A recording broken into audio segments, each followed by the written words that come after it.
With a diesel engine. Yeah. Okay. And he said, "It's military grade." I'm like, military grade makes the loads better.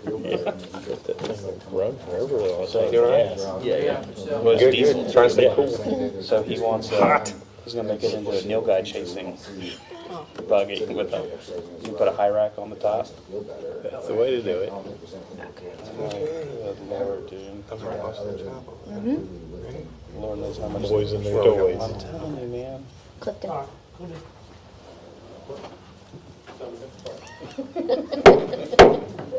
Time is now 6 p.m. and we will call this meeting to order.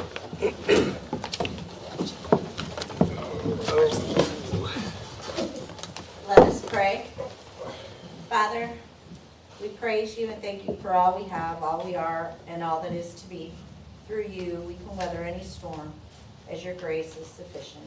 We pray that you are with us tonight, that you guide us with wisdom, that you work through us for your glory. We pray for all that are experiencing difficulties or struggling, grieving, or feeling uncertain. We pray that you will bring rain to our area, but that you'll protect us from major storms during this time of year. Through Jesus Christ, who died so that we could live. Amen. Amen. Pledge allegiance to the flag of the United States of America and to the republic for which it stands, one nation, under God, indivisible, with liberty and justice for all. Honor the Texas flag. I pledge allegiance to thee, Texas, one state, under God, one and indivisible.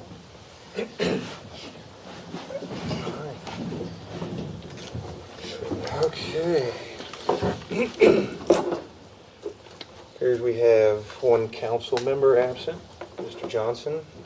Everybody else is present today. So, we'll get down to that. Do we have any public comments? Nadia, did anybody sign in on the planning and zoning? The first one?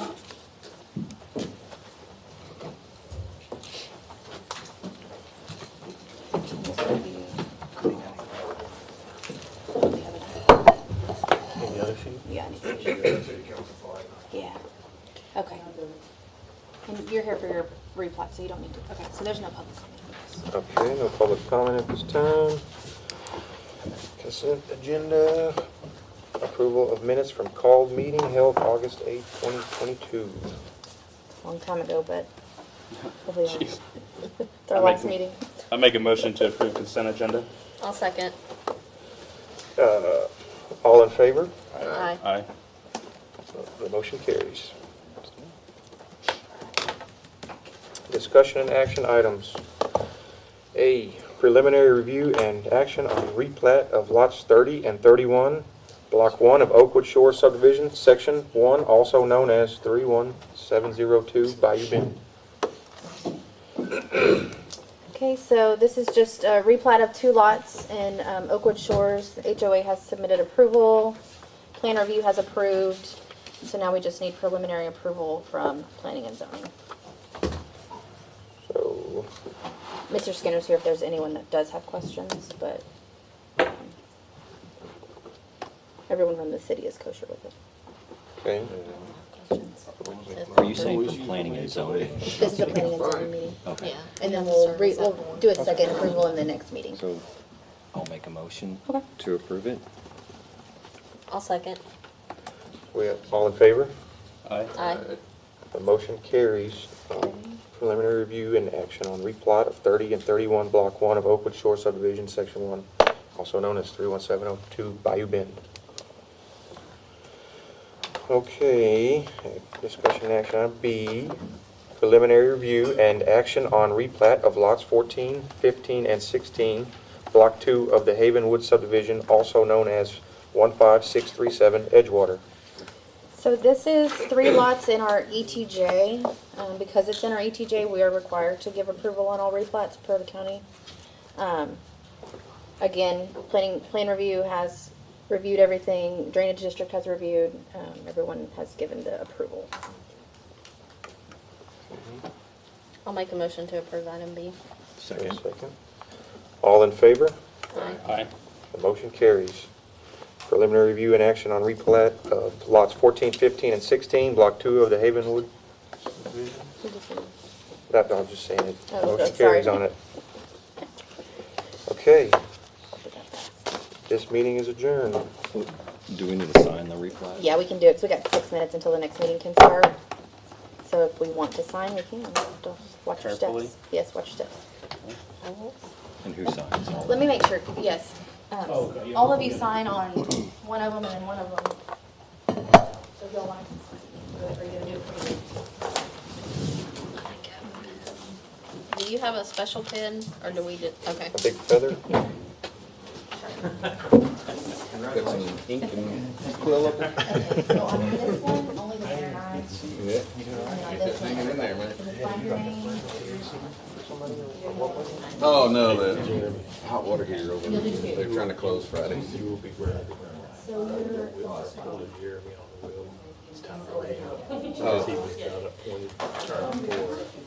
All right. did you give him a call? Did you happen to give him a call? Yeah, Did they tell you? they have a list. The qualifications, that's what I was thinking. I know there's certain. He goes, do I have a choice? I I don't know. One of those lefties. I remember when I did that to you. Yeah.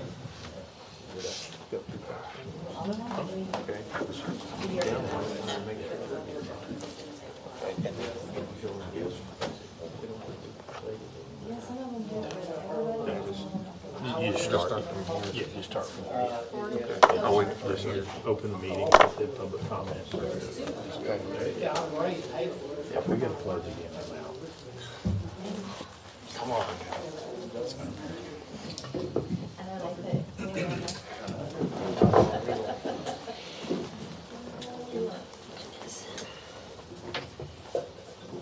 So you will sign on here.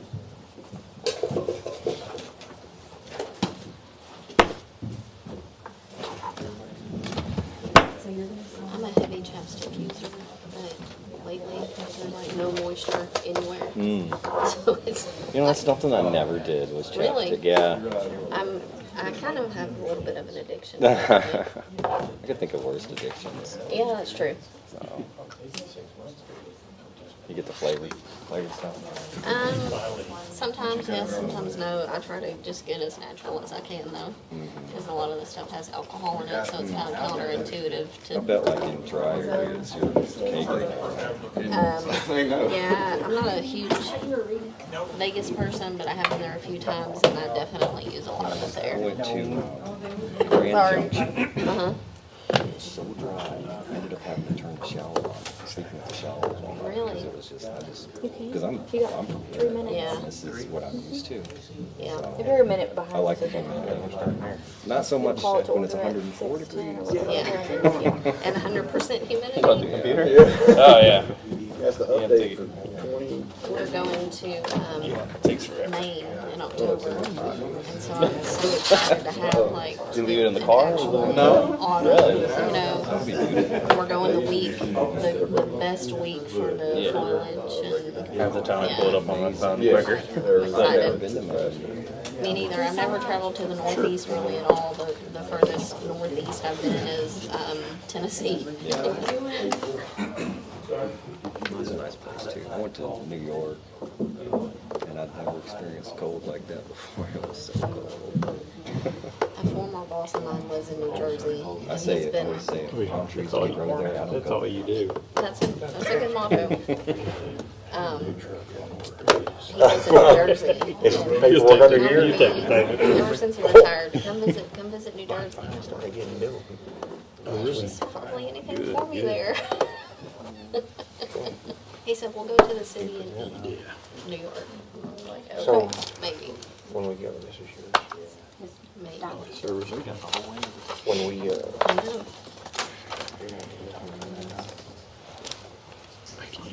Mr. Page, did you want to speak on the item or in public comment? Okay. Okay. Yes. Easy cheesy.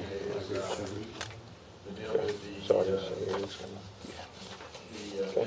It's in the rate schedule. It's not. It's in the rate schedule. It's an ordinance.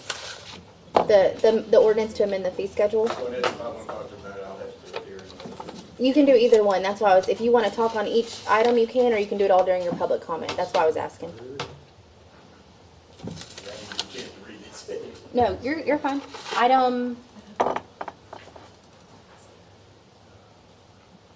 Where's it at? Item G is what you're looking for. That means I can talk about this then. But if you want to bring up that topic, the discount topic, item G is where that's going to be. Okay, so you can do it all during public comment or on each item if you'd like, however you want to do Save it. it for there because Okay, that's fine. Yeah. Okay, Okay. 6:10, you're good to go. We'll call our second meeting to order. Let it be known that Mr. Johnson still has not shown up, so we're going to carry on without him. Public comments for this one? Just Mr. Page. Mr. Page? things, other than maybe either a future agenda or maybe one of the committees and stuff we could discuss. A few years back, I talked to a couple of council members about something. It kind of got dropped. They're not even on the council anymore. But that our new sign out front. Yes, sir. Before we even had that up, I had also tried to get some discussions going about a possibility of setting up a drop-off point with that somewhere for people that are selling people one another, or people dropping off children or something like that, to set up basically in the parking lot here somewhere where it's lit, close to the police department, a safe zone for that type of material. As I know y'all can't talk any of this now because it's you can't, but that's one of them. And the second item I'd kind of like to talk about. Mr. Page, can you just clarify, do you mean like child custody drop-off, or? Just in general, just have a spot that, for instance, like me, if I sell somebody, say, a radio or something over the internet, I don't know them, they don't know me, Okay, too big to mail, have a safe zone where there's a camera or, some sort of safety where you feel you can safely park and Okay. exchange materials or that type. In other words, just in general, just a safe location. okay. The second item is, I heard some more discussion on the internet, about the people driving over the speed limit and everything. And part of it I wasn't too happy about is people are talking about speed bumps again. With somebody that drives a low-profile vehicle, 15, 20 miles an hour is still not. But once again, a few years back, I do know that that y'all made an adjustment to one of the charter that allowed people to put up designated signs on their mailboxes or stuff like that to notify kids. One of the things that concerns me now is, like I said, we have a nice new sidewalk paved over where there's no longer a big ditch. Kids that can actually get out of the street. We live in the age now of cameras, safety cameras. So maybe we could make some sort of adjustment also to something there that will allow people on city easements, like light poles or mailboxes, to where, they can put up a camera or something and a sign that says, slow down, children playing, be careful, something like that. I know right now, I'm assuming you could not legally do that by the charter. You could not put a camera up on the city easement on a pole or because I know they had to do that specially. Just another item to think about. And the other one, who is it that runs the cameras on the live feeds on it? Whoever's doing a good job. But one of the things I suggest, I know you've heard about the problem with the mics, but the one that I'm at home, a lot of time when they're discussing stuff, is we don't have a camera that's looking at this monitor up here. Yeah, it's So hard if for we me had, to get it to go everywhere. Yeah. And that's the thing is I know we can find a way to work on that in I'm the future. Definitely, That would be definitely would good. like ideas. Thank you. And I'd say that's about it for now. And I say y'all already know what I want to talk about now. Yeah, the I'll camera say- thing, maybe like I can probably look into like an integration maybe with my computer to show on the YouTube video, maybe. Yeah. Something like that. I'll look into that. And then that other one, what I was talking about is, like I said, everybody has cameras. We just need something that, we have a pretty good neighborhood watch program in here. Some of those people along Moore Street that are concerned, and right, if we were allowed them to put up their own security camera and signs on their mailboxes, or in my case where I live, corner lot, at an intersection with a stop sign with a light pole. That would be a perfect spot if they were allowed to put a camera up to definitely slow people down on, especially, the main spots. Yes, sir. Thanks, Alan. Thank you. Thank you, Mr. Page. Thank you, Mr. Page. Okay, we'll look into that. And then, so we're gonna get to future items.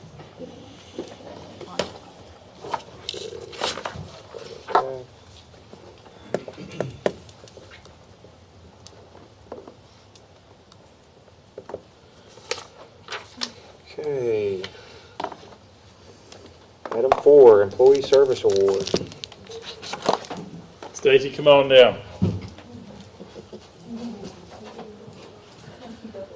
Mayor and Council, I'd like to recognize Detective Holmes for 5 years of service at the City of Richwood.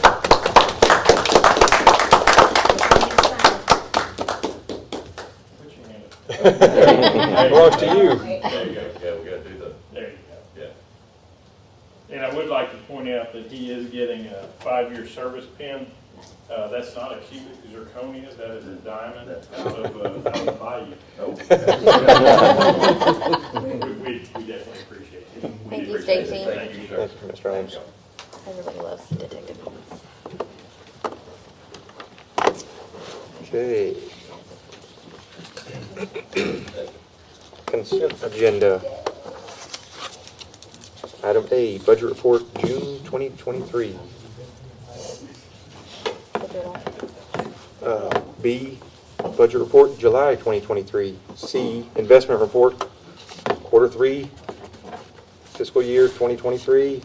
D, Approval of minutes from regular meeting held July 10th, 2023. And E, Approval of minutes from Budget Workshop meeting held July 17th, 2023.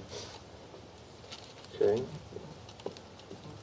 I'll make a motion to approve the consent agenda. Wait a second. I'll second. All in favor?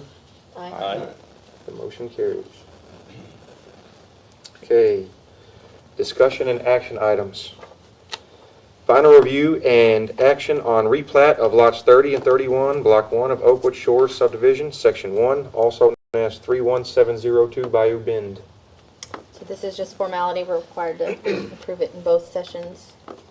Make a motion to approve item A. Second. All in favor? Aye. Aye. The motion carries.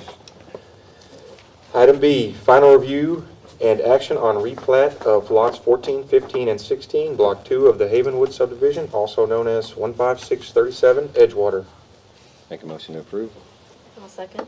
All in favor? Aye. The motion carries. C, discuss and consider adoption of ordinance 23-507, establishing a no parking zone along the north and southbound portions of Audubon Woods Drive between north entrance exit to Polk Elementary School and the intersection of Wisteria Street. Mayor and Council, this is upon reviewing the street situation now that the stacking lane is there in front of Polk, we felt it be at best that we protect the area from Polk back to Wisteria, so people can come and go from that area. There would be no parking along either side of the street there. We've researched the ordinance and attached a copy of the proof ordinance for you to read there, but we really think that would be beneficial for the smooth flow of traffic to protect that new stacking lane at the school. Whatever you talk to the owner on that would be the west side corner of Wisteria. I mean, I've noticed in the past that she does, how does that affect them? Because they sometimes park, their garage faces Audubon Woods Drive. So Sure, and it would be possible, Jeremy, that it would impact of a little bit of on-street parking there, but being so close to that intersection, if people are coming eastbound on Wisteria, making that turn, Right. it No, could possibly push people out into the lane of traffic, and we want to eliminate that.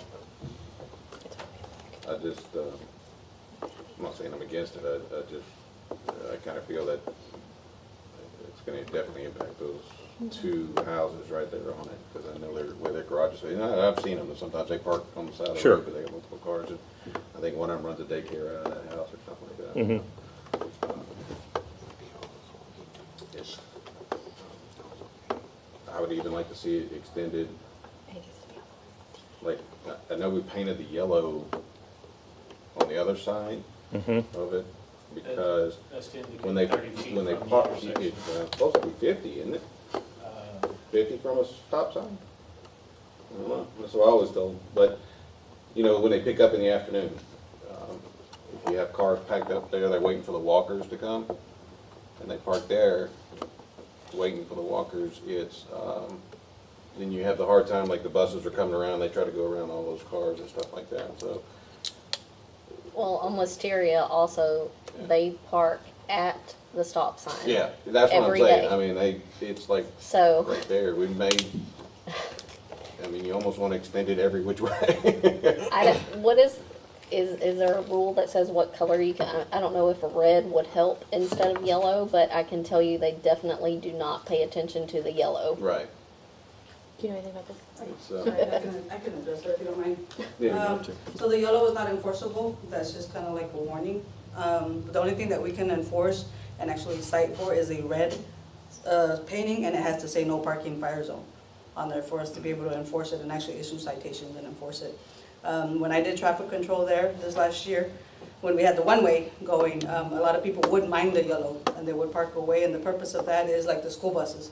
So the school buses, when they go through there, they have to have room to be able to turn. But the purpose of wanting the no parking zones is to prevent from people funneling. Now that they have that extended inside the parking lot, people are gonna be going both ways. yeah. Right. And if we allow people to park on both sides of the roadway, it's gonna create a traffic jam, and the people are not Oh, gonna be yeah. able to get through at all. So Mr. that's the Page. purpose of it. I do know slightly on this, that I think a couple of years ago, this was, there was a discussion on this, kind of similar problem where they did turn that into a one-way, because remember, we used to have the problem with people parking, kids and everything. And I don't think they ever came up with a true solution at that point, but it, like it is now, where they just made it a one-way, no parking. And it solved a little bit of the problem, but, it never. There's days where the park cars are backed up, there's days, I usually take the work, to go to work around 3:30. There's some days where I have to turn around and go back all the way around City Hall, because the cars are there, parked all the way back past it. Yeah, with the new add-on that the school did, that should help That alleviate should prevent the that. majority of the traffic. Yeah. We- Still gonna have some. Okay, so, Mayor, Council, we do really think that there will be an adjustment period for this, Yeah. and Yeah, that we for sure. might revisit this again in 6 months, 5 months, whatever, because this is new to everybody, and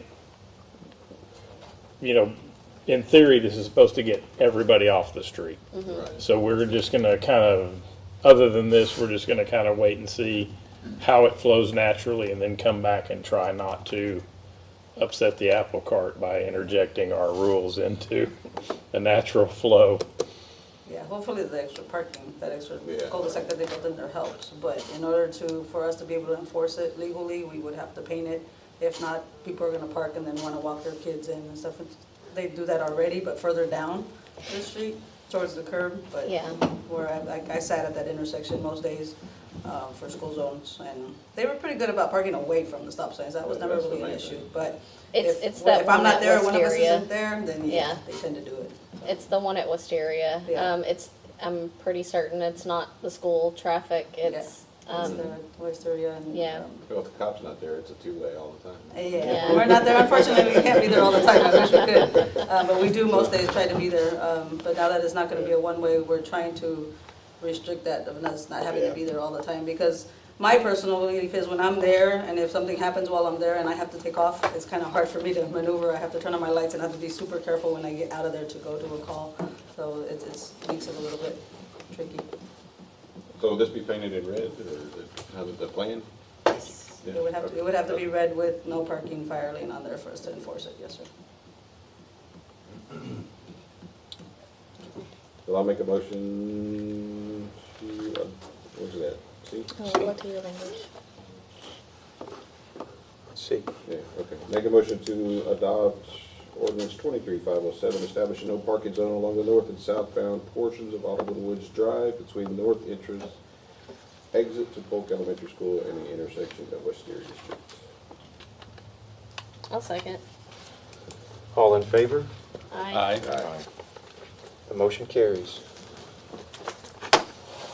Okay. Discuss and consider approving the sale of surplus equipment through Ritchie Brothers of Plant Auction House located in Humboldt, Texas. So council, in the last meeting, deemed the public works equipment surplus, our June meeting, I'm sorry. We talked about in the last meeting the possible public sale, where Councilman Escalante did suggest an alternate means by GovPlanet Auction House. GovPlanet is a auction house that deals with federal, state, and local government surplus auctions. Did look into it. It looks pretty straightforward, pretty easy. There's a couple of things that are different from the auction house to a public sale. One, the auction house, we don't get to set any of the value, so they do that for you.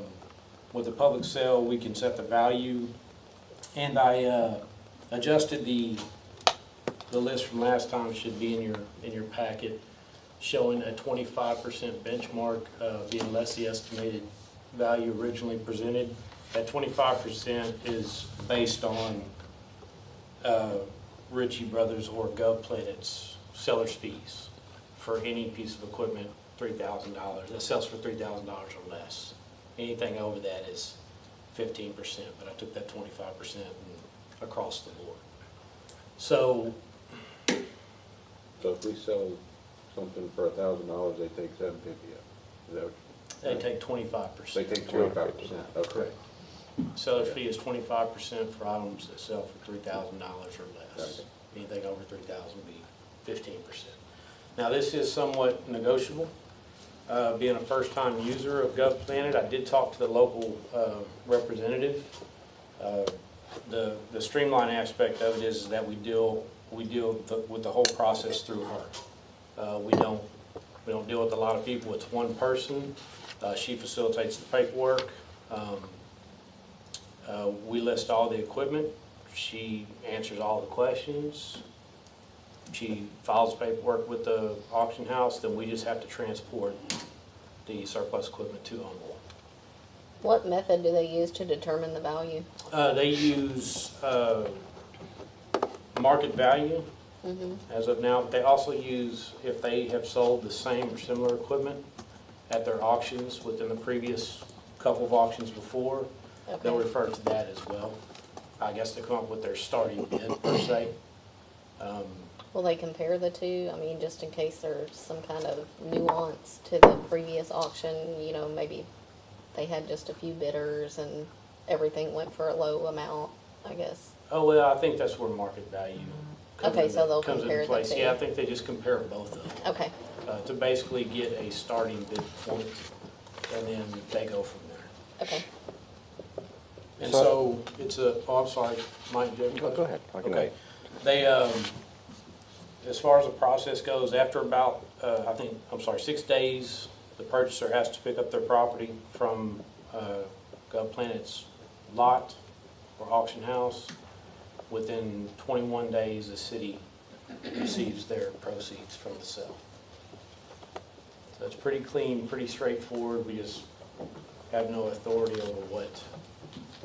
So what what the my value question is. was gonna be was, so it's at our expense to get this equipment to their lot?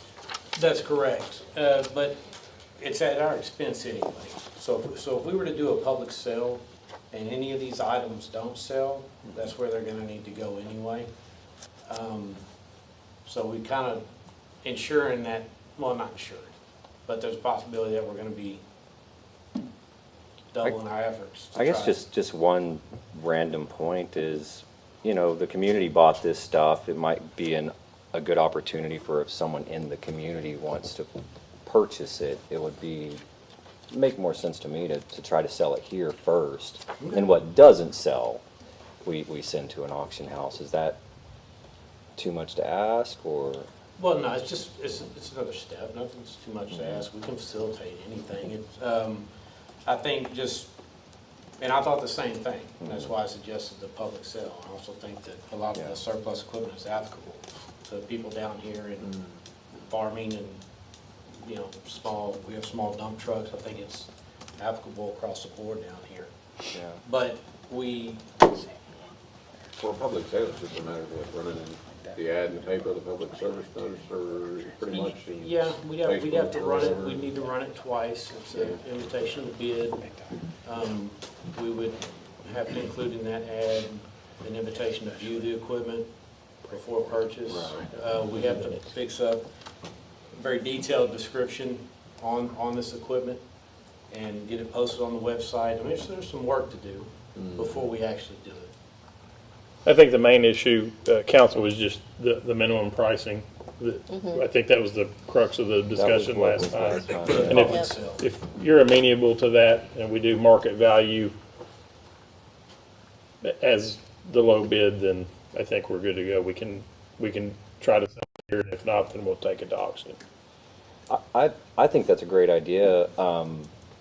I do also think that, kind of on what we were talking about last time, that it would be nice to, you know, we don't want to sell it for $1 if it's worth, you know, quite a bit. So in private, in an executive session, we might need to come up with some minimums that we would be willing to sell it for here.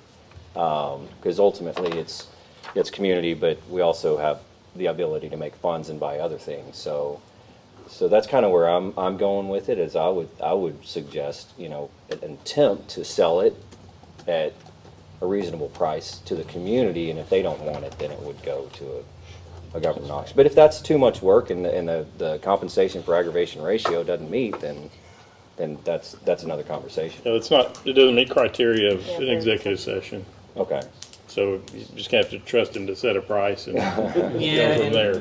And I guess, Mike, in my opinion, I think that the headache's going to outweigh anything more you're going to make on it, in my personal opinion. But this is the first time I've done this.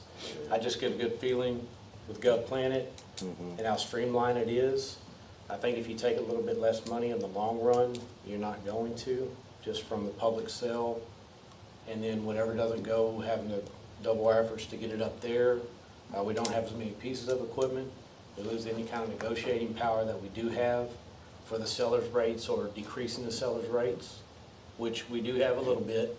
And a promotional deal, possibly. Would we know when they're gonna do the auction? We could advertise to our area We that could, yes, our items are absolutely. gonna be at this So I auction. mean, that kind of, I was going to elaborate on Mike's point. You know, this is a public forum to bid on. Like, I just bought a Polaris Ranger last week on GovPlanet, and my fee was 10%. So I think there is wiggle room for sure, especially if we're bringing X amount, we're bringing 10 or 20 pieces, you know, that are over the threshold, because 20% is steep. So I think we can negotiate some wiggle room. And the purchases I've ever made on GovPlanet, which is Ritchie Brothers, is I have to go pick the vehicles up. Like, That's correct. This one's in Georgia. I have to arrange transportation to pick up my Ranger. That seller isn't sending it to an auction house. So I don't know if that is another fee. I don't know. I've always had to arrange transportation. It's not for us, you know. Okay. But yeah, the transportation, the buyer has to pick up from their location. That's one of the other pluses. It doesn't put Public Works in a situation and trying to load up 230 volt single phase generators and transporting dump trucks or loading up mowing decks on the And I think the other benefit as a security measure for the city and protecting the city's interest is once it goes to an auction house, let's say somebody buys a generator direct from us and they use it for one season or 2 hours and it blows an engine rod. Now they're coming back like, hey, I just bought this generator from y'all for 10 grand and the engine broke on it. I want my money back. Through an auction house, they have full releases and liabilities that, it's protecting the interests of the city, and going through a auction house and then releases our liability for any future use. Yes. So I would advocate So that. we could kill two birds with one stone and do that. I understand where you're coming from, but we could advertise locally.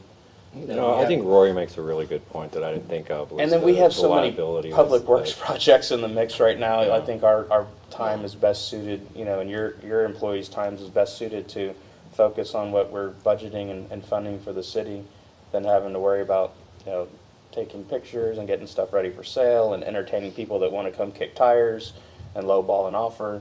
Then just have it here in the national forum, advertise it for local residents if they wish to purchase it. It's free nation, they can bid. And I was appreciative of the suggestion. It turned out to be a home run. yeah, Of course, the it's my local addiction. rep I was wonderful. Yeah. buy a lot of military junk off there. How do we get this stuff in? We'll have to get like some flatbed trucks or? Well, we have the like- trailers. So we have We can some- transport. We don't have anything that serious. The only thing that we have is the generator, which is just keeping it upright. It's more like a refrigerator. Yeah. So, but everything else, the dump trucks are drivable. The mowing decks, we can load everything up onto a flatbed trailer and transport it pretty much with no problem. We'll have to take a couple of trips, but with the equipment we have, we can. Yeah, because if you had to get like a over-the-road truck, that's gonna. We shouldn't have to hire any hot shot services or anything like that. The longer it sits here, the less value it's gonna have as well, right? Yeah, That's what I'm assuming. yeah, we're just trying to, first I thought public sale might be the most streamlined way to get rid of it, but after Roy made the suggestion, I looked into it, I just think planning would be a better option to go with. Yeah. I think we could accommodate all councils concerned about getting rid of it, limit our liability, also advertise it locally, Good point. and kill all those birds with one stone. Yeah, I agree. I make a motion to approve item D. I'll second it. Okay, all in favor? Aye. Aye. The motion carries. Thank you. The equipment is out of Cliff's hair. Okay, discussion and action item E. Discuss and consider authorizing the city manager to engage in a contingency-based contract for sales tax compliance and recovery for the city of Richwood and Crime Control Prevention District. Mayor, Council, we did this a few years back, I believe 2019 or 2020.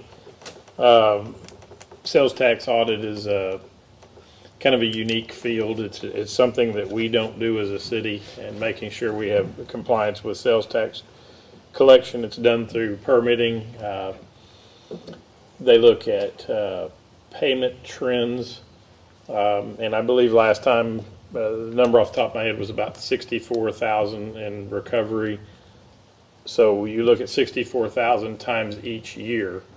So it was pretty significant. I believe it was even more than that before I got here. But like I said, we haven't done this in several years. It's usually done through a contingency.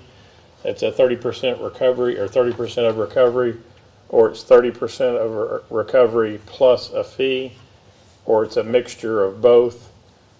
We found that one of the companies that we've used before, Avenue Insights, did a really good job. They've got our current files. Payment is the same. If council so desires, we wish to go back with them. I included all but one. I got a late one in today, and it's exactly the same price as these. So, but they did a pretty good job for us. And again, it's nothing out of pocket if they don't collect. What option did we do last time? We did just sales tax. This time we're going to go with sales tax and CCPD because it's, I believe it might have got overlooked last time.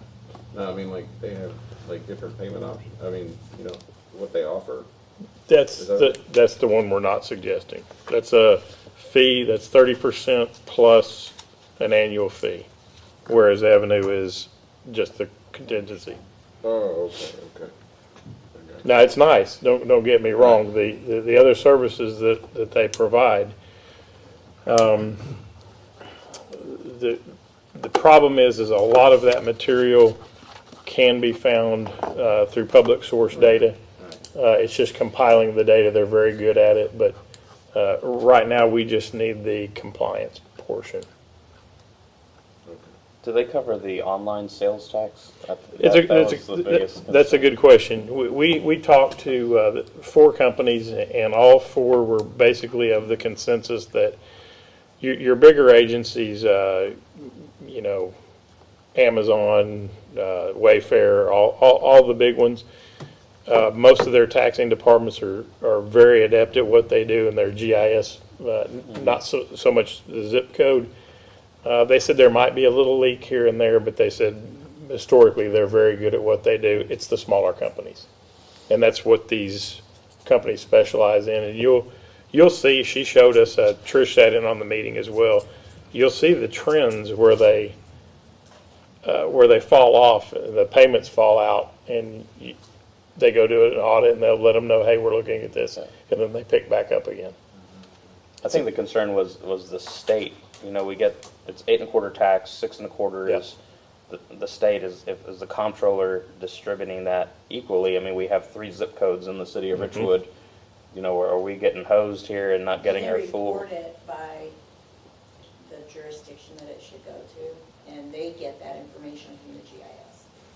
So when Amazon reports it, they're not reporting it by zip code, they're reporting it by Physical address? Yes. Okay. But that we spent a considerable amount of time with each one addressing that concern, and it's money in their pocket.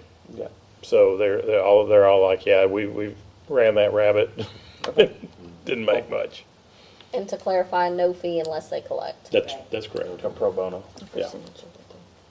So I suppose my concern on this is, just the state of the economy. For instance, July 24th, I don't know if you guys are aware, about 604,000 people in the state of Texas lost their income through the federal unemployment assistance program. That's a massive number.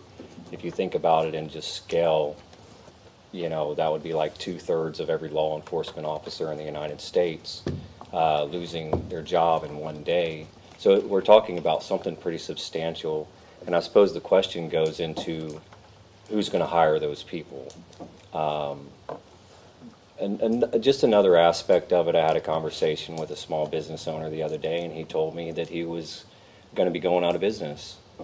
And I asked him, why, and he said his rent was going up exponentially, and the last 4 years has just been brutal to him. And I just can't imagine that person, working 70 hours a week, doing everything he can, paying his taxes as he thinks is right, and then having this come in and just another burden for a small business. I'd like for Richwood to be a business-friendly city. If there's a misunderstanding on tax rates, I think I would be completely open to a letter saying, hey, we just want to make for sure that you're accurately charging your taxes. But I just don't think that the state of the economy is the right time to go adding more burdens to small businesses. Sure, and I would definitely be cognizant of that fact, but these taxes are already collected. These are basically held by the business to be paid at a later date. Absolutely. And if they're holding these and they're not paying their due portion, then we as a municipal government, state government, or county government can't function. Right. So this is money that's already been collected by the business that needs to be forwarded on. Yeah. And possibly, the Texas comptroller will send you an email Sure. if you're late. I guarantee it. sure, but this isn't an additional tax by any means. This is taxes that are already assessed. that they collected and they Yeah. should pay. And I every business I know is paying their taxes. They may be paying it to the wrong community as well. Yeah, and that's a fixable problem without sending someone in to We do don't an have audit. But they do that. They The will way- send that letter notifying. We don't have any way to do this We- on our they own won't to give us check that on the information. local businesses. We have to go through something like The information's not accessible unless you go through a third party, like these people that are suggested. Okay. Anyone wish to make a motion?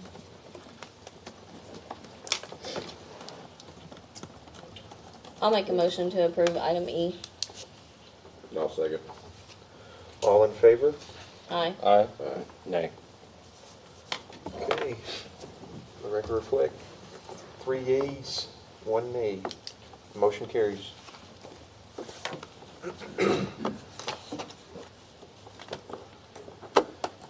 Okay, discussion and action item F. Discuss and consider approving resolution 23-R-80, declaring property surplus and authorizing the sale of specified items.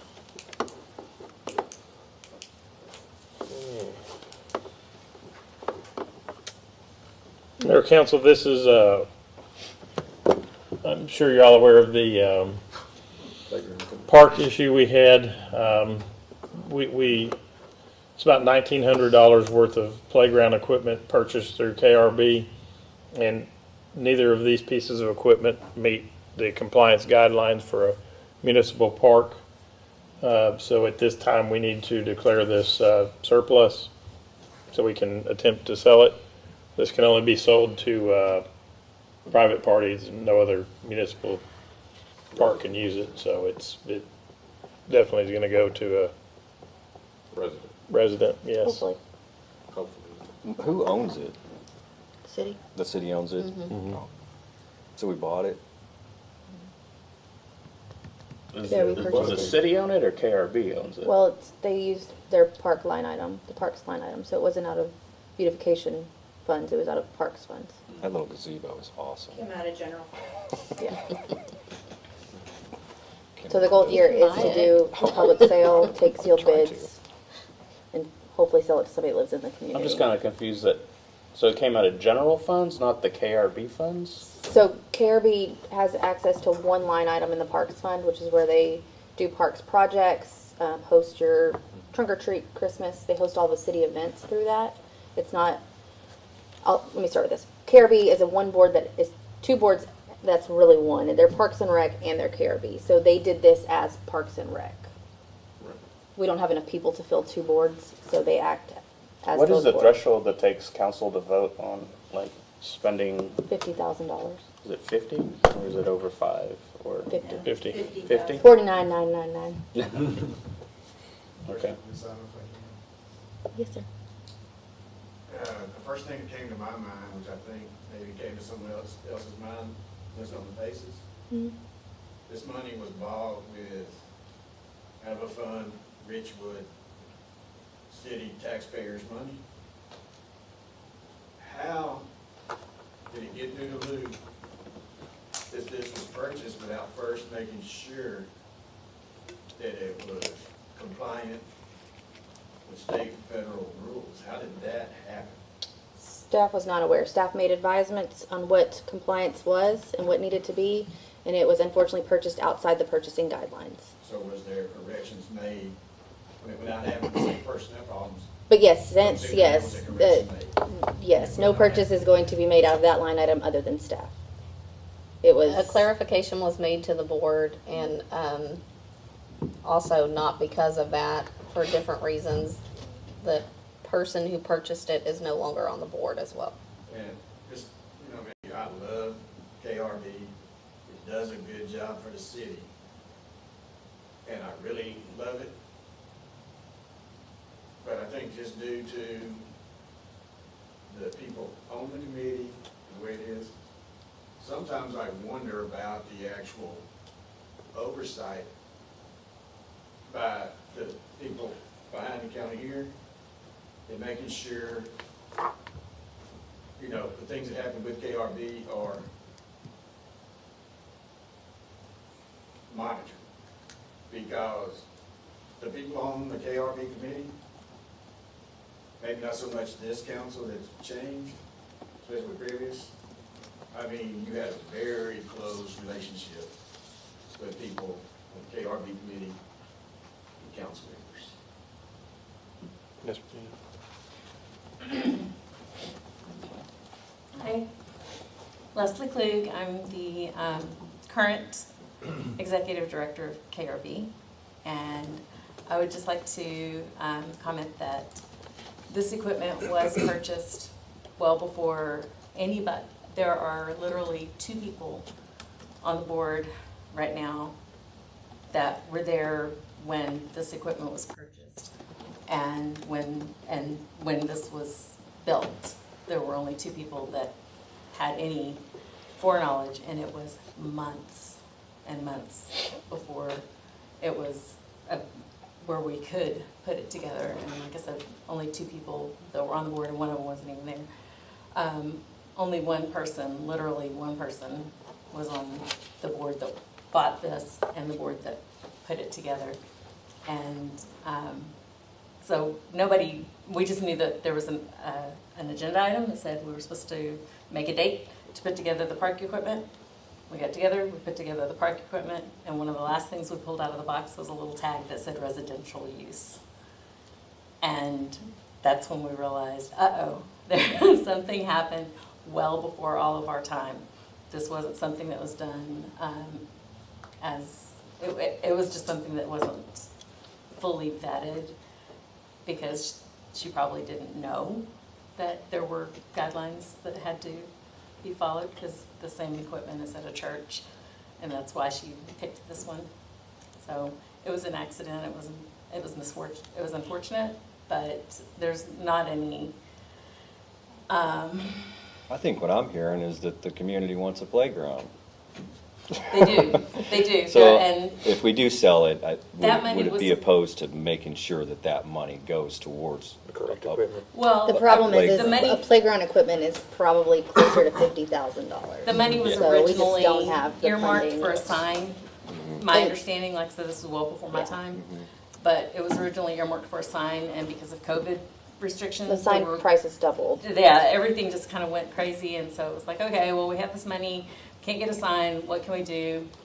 There's literally, I think, 2 things at that little park that are probably not, I don't know if they're even legit right now too, but anyway, that was the reason why that was chosen, and like I said, it matched the exact one that was at a church, a local church, and it was just assumed that it was okay. It didn't say anything on the box, on any of the boxes, about it being residential. It was literally a little license plate tag inside the box.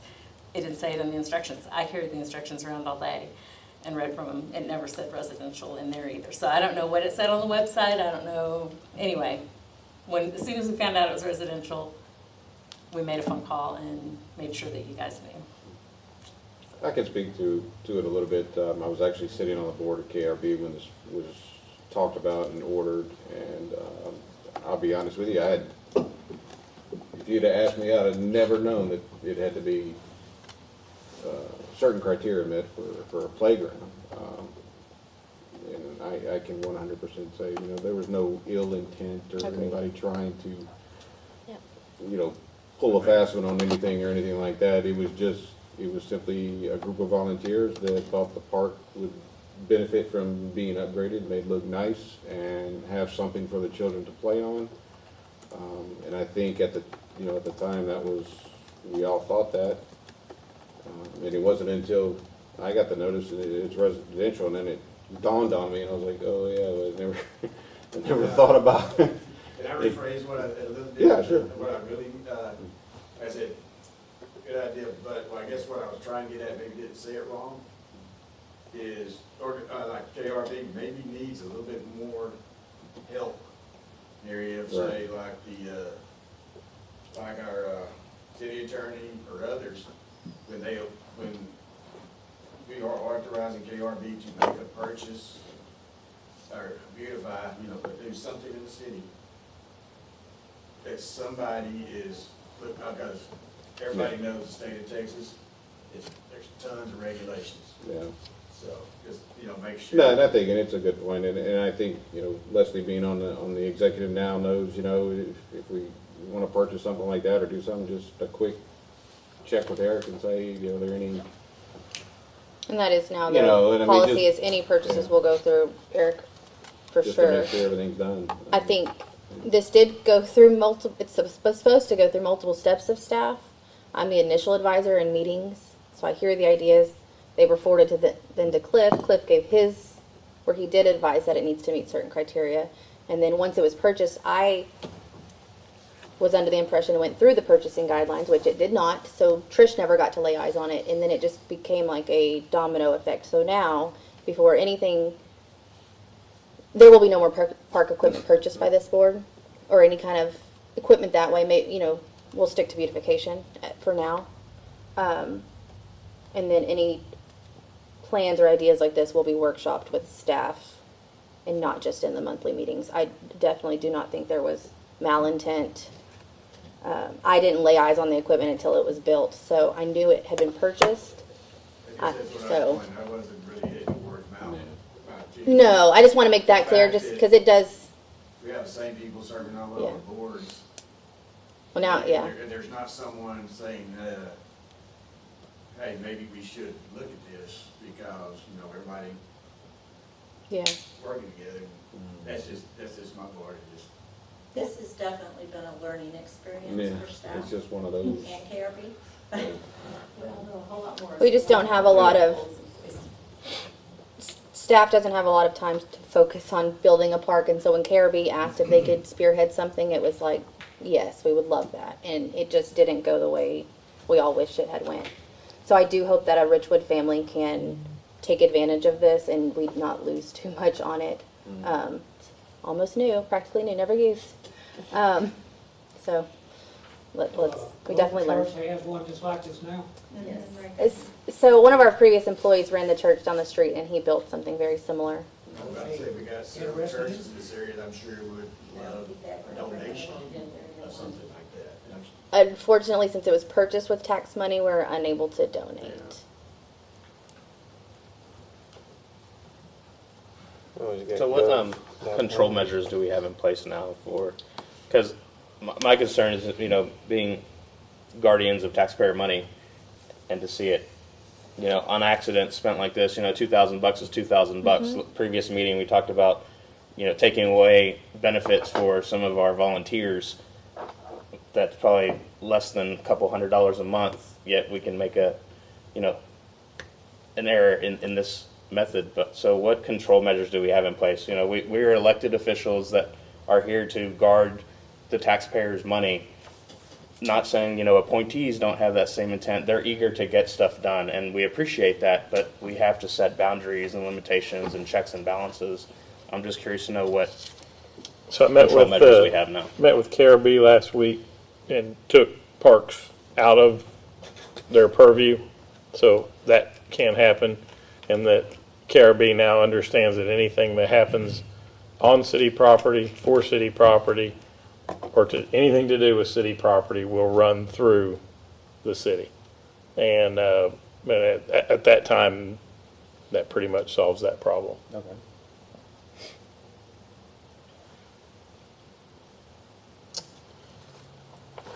Does anyone wish to make a motion on this? I did have one more thing I kind of wanted to bring up on the sale, and this is all through public perception and the outside looking in.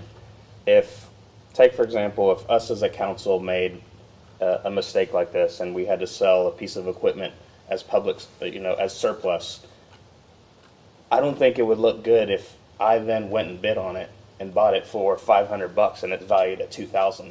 It's going to look like, wow, he's the one that voted on it, and now he's getting it for cheaper. It just doesn't look good public perception wise.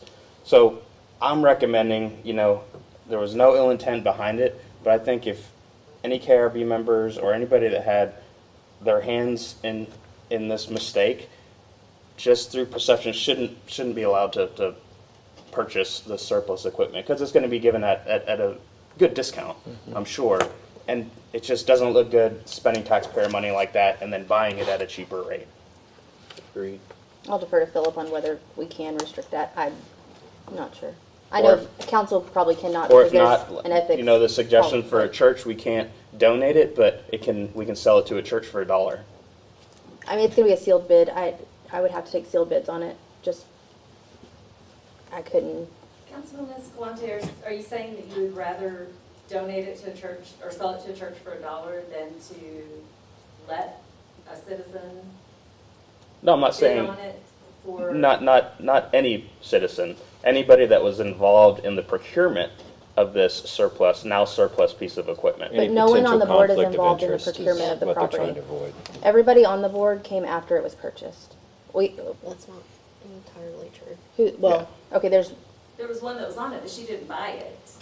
She was not the person who Right. purchased it. that's what I'm saying, There's one the person board on approved the board. spending, but only one person was involved in the Well, procurement. theoretically, you should Well, say the any approval. city, anyone associated with the city should not be allowed to Okay. bid on it. Yeah. And I can Because get that. It's city money. Right. Either appointed I or just don't- elected. Right, I just don't know Yeah. if the law allows us to restrict, that's why I was referring to Philip on whether we can restrict a volunteer from bidding on it. I know council has ethics policies and we have financial gain policies for council as an elected official. So I guess just rephrase the question. Can KRB members enter bids on this product? That's Or the really question. any city Or anybody in the city. employer or elected official. No, I don't think so. Okay. Do we need to put that into the motion, as part of the resolution? Yeah. Okay.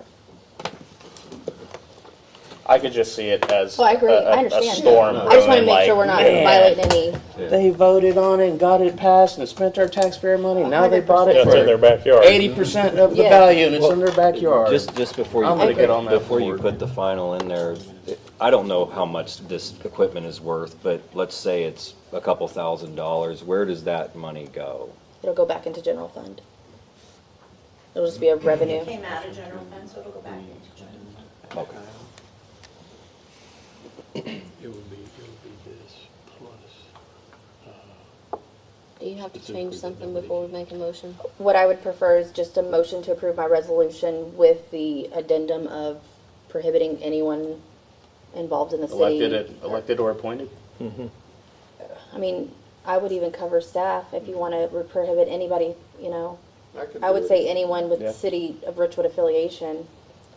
Do you know what I mean? Just to cover everybody, Just to be make- safe, because I agree with you. I got you, Kristen. I'll make a motion to consider approving resolution 23R80, declaring property surplus and authorizing the sale of specified items with the addendum that no city employees, appointed or elected officials are authorized to make bids on such property. Sound good? Yes, sir, thank you. I'll second. All in favor? Aye. The motion carries. Thank you all. Feel sorry for the park. Okay.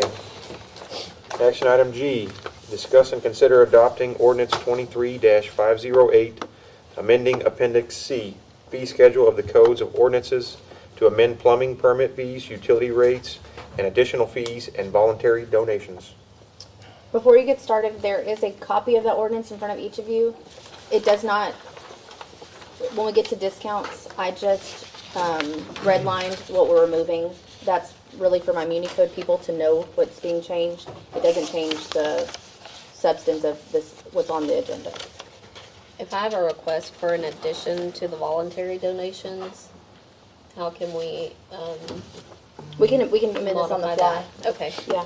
So, what's before you in the red are the things that I am suggesting get changed. In the first page is the water tap fees, which we discussed during the budget workshop. Cliff gave me costs, what it costs the cities to go out and do a water tap or a sewer tap. And I compared that to what we're charging, and we were in the red. And then, in the past, if they have to do a bore, which I don't know what that really means, but Cliff does. A roto-rooter? It costs more, and it would just be kind of verbally told to the girls up front, we need to charge this much more. I wanted it black and white, so people would know. So that's why those are in there. So it is a sizable increase, but it is only covering our expense with a little buffer. So I just wanted to talk about that. The next section under utility, in doing my research with other cities in the area, several have an application fee when they come in to open a new account. It does take our office staff time, as well as sometimes the utility guys, public works guys, for a new account. So I would like to, in addition to the deposit, which is refundable when they terminate their account, I want to add a $50 application fee that is non-refundable. That's to cover the cost of the work that we're doing. And then currently, which was not on the fee schedule, but what was charged, if someone gets a disconnection notice because they haven't paid by the 22nd, $25 is automatically added to their account. I want to raise that to $40. We have a pretty high number of disconnects every month. It's about 3% of our accounts, 3 to 4% of our accounts. That means they're actually turning the water off there. That means that they They're have to beginning the pay by the process. 22nd, they get a door tag, and their water is turned off. Is that primarily at the apartments, or is that They're all like one single account. home? There's Yeah. one Okay. account Okay. at the It's all apartment. single home. Okay. So our public works guys go out, they turn off the water, they hang the door tag, our staff has created the door tags. Then the people find out they don't have any water, they call, they pay their bill, then the public works guys have to go back out. There's cost involved in it. It's also because ours it seems like a high percentage every month. This last month, there was 27 out of 1,400 accounts. 25 is not enough of a detriment, deterrent.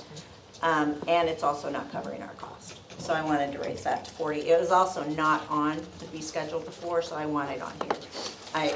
I'm trying to make sure everything we charge is on the fee schedule. I'm sure I've missed some things, but Unicode's looking through our ordinances too, to be totally transparent. I want us to say questions to the Um, auditor and You she's can, do going. you want them to ask on each item, or do you want to wait for questions to the end? However you want to do it. If you have questions as we're talking about it, that's fine. The application fee, Uh-huh. my personal preference is that we would waive that for senior citizens. Okay. That's up for discussion. Okay. Does anybody? I don't know if anybody else has any thoughts or opinions on it. On that particular thing, on the Yes. water tap, I have a different opinion Okay. on it. On the application fee, No, she no. would like to. On the taps, you do? The water tap, yeah. You want to go ahead and discuss it Yeah, before we get sure. further in? Whenever you're ready. Cliff, we had talked in a previous council meeting about the water tap, possibly some recouping future costs. And I'm assuming this is for new homes, new builds, basically. The water tap would be a new build. Most of the time, yes, sir. Yeah, and so I think that we had something like 200 more homes, 200 more taps until we need to actually increase our infrastructure. Am I getting that Are right? you confusing that with the impact fee? Yeah, I think so. Because the impact fee is also charged on new construction, and that is money that's put away for future Yeah. improvements. I would like to see us try to get a little bit closer within those 200 more taps that we've got. We are So- actually, by law, Mhm. every 5 years, we have to have a new study done for the impact fees, and it will be done in fiscal year '24, and then they will determine how much we need to charge for those, based on future needs. Yeah. So that's being looked at it's budgeted in fiscal year '24. And that is in our fee schedule, it's just not here because we're not amending it. Yeah. So That- that water tap fee, we couldn't put anything on that water tap fee, Yeah. basically is what you're saying. Yeah, this is. But I'm just trying to avoid, 4 years down the road when we're at the 200 homes, having to, Yeah, that's get what the more impact money, fee is. that's already That's what there. the impact fee is Mhm. designated for. The water tap fee here is just to, New service. just to cover. Personnel costs and I equipment. mean, I have a little bit of cushion built in here Mhm. because things go up, but basically, this is just to cover. And it's also in line with what other cities are charging. okay. And then, does anybody have any other thoughts on the application fee being not charged for seniors? And that's a brand new fee, right? An Yes, sir. application. New account. Mm-hmm. So when you move your-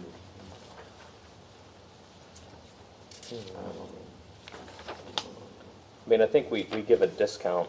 already, We're gonna talk So I about think a senior discount discounts. off the $50, whether it's half or, Right now, we don't have a discount set for that, we have it off the base bill.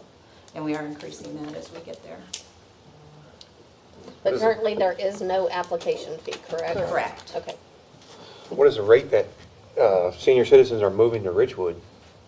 Is it a abundance of senior citizens?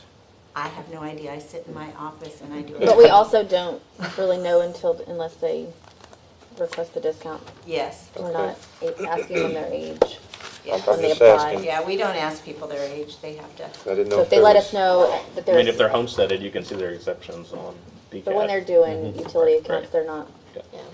looking at that. On this disconnect fee, I'm just seeing a problem, because we talked about credit card fees. I know, like, I pay, it's probably on auto payment with my credit card, but if it changes to fees, then people might be, you know, now, if we actually transition to writing checks versus just the auto payment for a credit card, this may just end up being a big nuisance to people.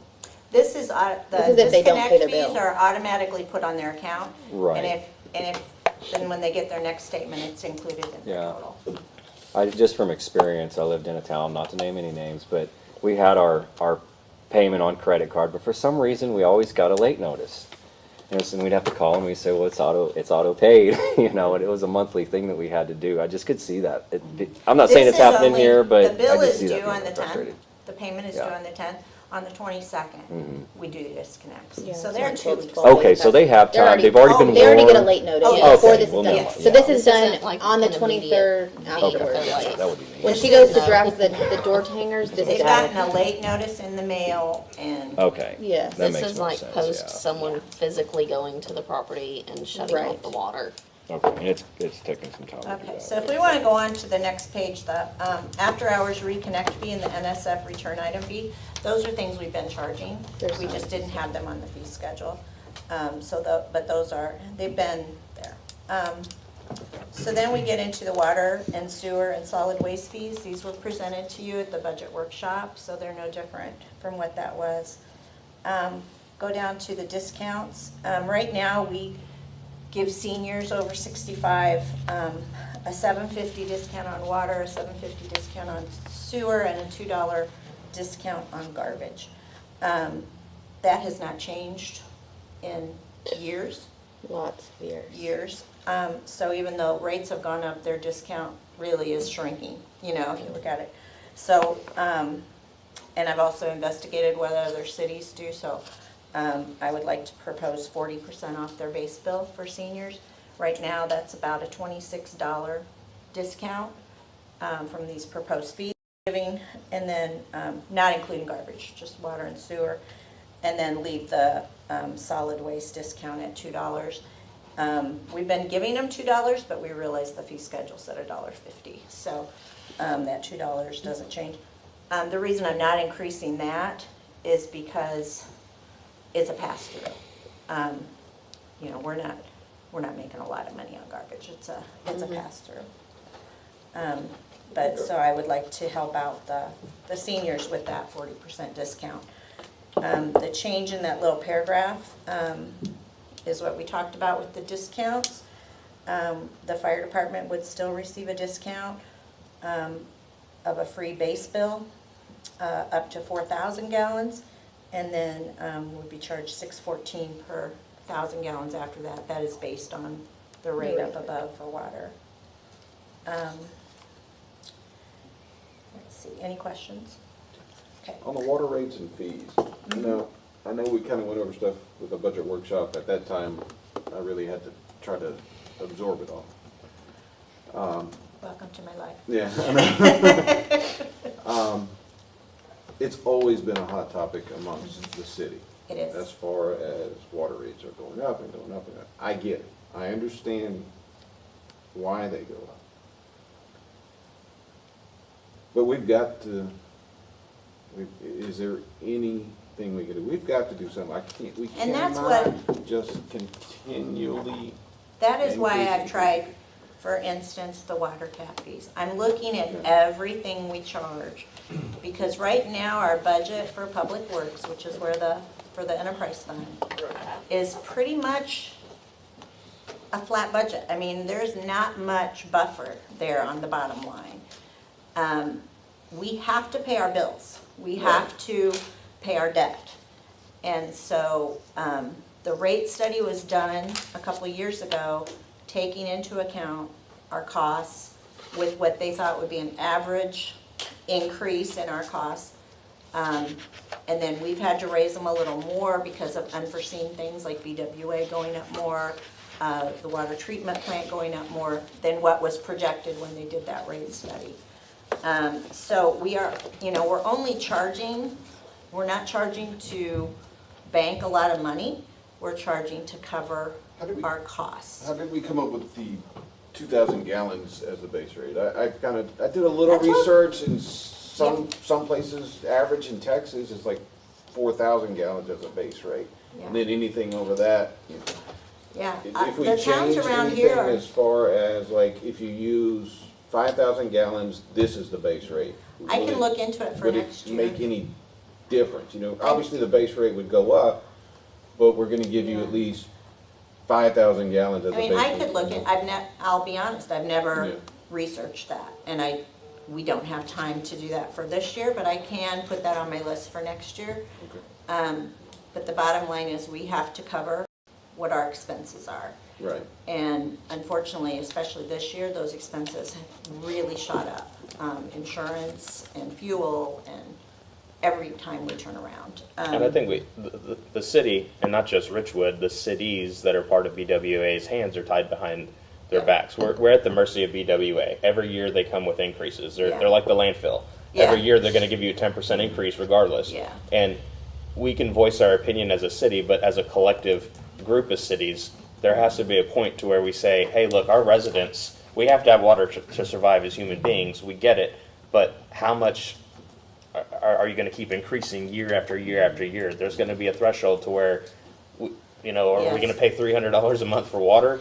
Right. And, more than and our then- electrical bill? And we're at the mercy of BWA. Well, and with a small city, there's so many costs that are fixed, no matter what your size city is. You're not gonna see a huge increment in a lot of the costs. So a small city, fewer people have to absorb more costs. Correct. But that's, one of the reasons I'm looking at everything we charge. I think, Mr. Page, did you want to speak? Yeah, on this day, I'm kind of confused. We're talking about the base rates. There's some of the citizens like me that rarely if ever uses the maximum amount. But I've also got a sprinkler system. Should we consider something along the lines of those that have two taps, of having a single base instead of having to pay two base fees? We can look into that.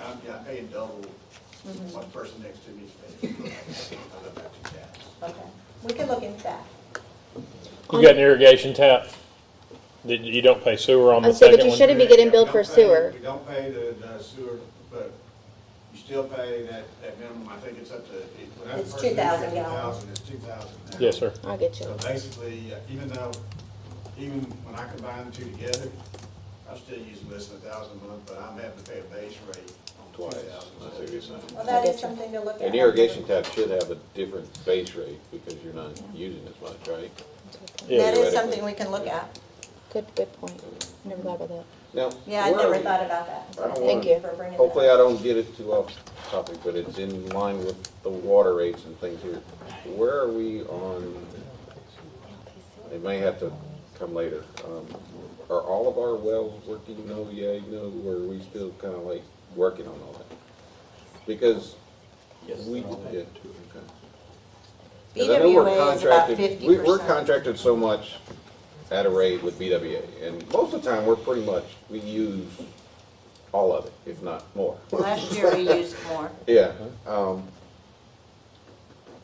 which, and I hope everybody understands, a lot of times, where our city is a lot of times we're right at what we use from BWA, if not more. And hopefully there doesn't come a time when BWI says, no, that's all you're gonna get, because we don't have any more to get. It's a tough pill to swallow, you know. I had a lot of people reach out to me on the water thing, and I've always heard a lot about it. It's always been a big conversation. Yeah, It's just something we've really got to, I know it's late to do for this budget, yes, but we gotta find a better way yeah, to either spread it out somehow, or, yeah. Well, that's you what know, Yeah. some of this is, and again, I think, you know, as your city grows or has gotten older, as time goes on, we were a very benevolent city, and we took it upon ourselves to absorb a lot of costs over, you know, a 15 or 20 year period. That now that costs are going up, those costs they're going to have to be passed on because our budget's so tight. Yeah. You know, your revenues and expenditures are so tight now. So we've gone back and we've looked at where, for lack of a better term, we call them leak. But you know, we're trying to protect these revenue sources like any other business, and I use fuel as a great example. It's like all of us sitting here tonight going, by gosh, we have to stop paying so much for fuel. And the internet says we need to stop paying so much for gas. How far is that going to get us? right. Same thing with water. That water is not our water. You have two choices. You can buy from your distributor, or you can poke holes in the ground and pull it out.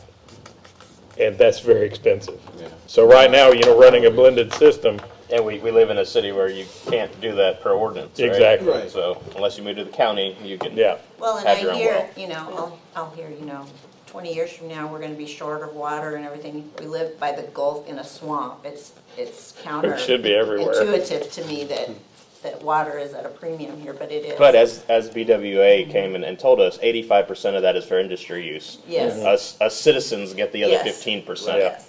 Let's So keep but our I do- plants running. One of my least favorite things in my job is to set rates. I hate increasing Now, rates. correct me if I'm wrong, okay, so also in this rate increase, I remember at the budget workshop, for older debts on that water, is that built into this to help? All of our debt that is paid by the enterprise fund is built in. Okay. So Yes. that's all part of it. It's, you know, our annual requirement for debt payment. Right. Okay. And we have a couple that'll be So like, expiring. remember you mentioned like there was some money that you couldn't figure out where it was come from and it was lost, and I'd have to go back and look at it again, but it was, There was lost money? no, not lost money, I shouldn't say it as a bad term, but you couldn't account, it was, I'll get back with you on it. I'll have Okay. to- It's I know not what it ringing any is, bells. but I just gotta look at it. But anyway, when I set the rates and then I plugged them into the budget and I came so close to zero, I knew they weren't too high for what we need. I guess that's my bottom line. So now, if there's not any more questions I did on have a that. question on the new swimming pool bill sewer credit. Just for, So, when I first came, I was amazed at how many times the phone would ring and people would say, I topped off my pool, I want a credit. And they would want us to calculate how much their usage went up and give them a sewer credit. Because if you're topping off your pool, it's not going down the sewer. It's ridiculous. It takes time, you're talking a $5 discount, maybe. I get it. If you have a 30,000 gallon pool and you're filling it, you shouldn't have to pay sewer on that 30,000 gallons. But if you're topping off your pool every month, I mean, there were people that were calling often. So I wanted it in writing. It was never a published thing. Lake Yeah, people Jackson still call the does fire not department offer wanting it. them to do it. yeah. You know, Lake Jackson, if I called and said I topped off my pool, they'd say, I'm happy for you. Yeah, I mean, that's a tough one because I'll be the first to admit, I mean, we have a pool. And Yeah. so I have been having to fill it every third day Oh. because of the heat. Yes, So, you know, I definitely saw the increase in my water bill. You know? yes, but I'm not gonna call, But, yeah. you know, I it's live in just Lake the way it Jackson is. and But I'm wouldn't, not wouldn't gonna call that Lake fill on an irrigation tap that doesn't No, have? it's just all on one always. tap. Not always? No. Yeah, it's just one Well, tap. as a homeowner, then you should. Yeah. But what's So your- anyway, yeah. so Yeah, I follow just that. wanted to get it in writing. It's just to kind of keep people from abusing the Yeah, system. yeah. We don't know Because if they're there was water definitely or what they're doing. And then some neighborhoods don't even have sewer, so they don't have to worry about it. Just- Right. Yeah. They may have So, like a I car mean, wash if side gig or somebody- something. If somebody builds a new pool, I wanna give them that credit. Right, right. I agree. Or if they have to drain their pool for some reason, for repairs or something, I wanna give them that credit, but I don't want them calling us every month. We didn't have And I any think backup that to help we us. tried to explain it in the budget meeting, and I think, I don't want this to be lost. Although I truly believe that we are not Clute, we are not Angleton, we are not Lake Jackson. Council's propensity to look at other cities and what we do is based upon how do we look according to other cities, and we really spent a lot of time with these rates, looking at other cities to make sure we're not outside the bounds, so to speak, and that then some of these things, well, no wonder they have money. No wonder they were able to do this. No wonder we're not charging for this. We're not trying. Port Cliff is over there, trying to operate on a shoestring budget. Well, this is why. And so I just want to be clear with council. We did do a lot of comparison, and Trish did a lot of looking to make sure that there is not this anomalous number out there that nobody else is charging, that these are in line with No, the greater Brazosport area. Yeah. So going on to the additional fees, the first three we already have they were never listed on the fee schedule. We've added the verbiage for voluntary donation after beautification and fire department. I want to add, or I want to recommend that we add an ambulance fee. Right now, ambulance this year is going to cost the city $168,000 for ambulance service. We pay to Clute.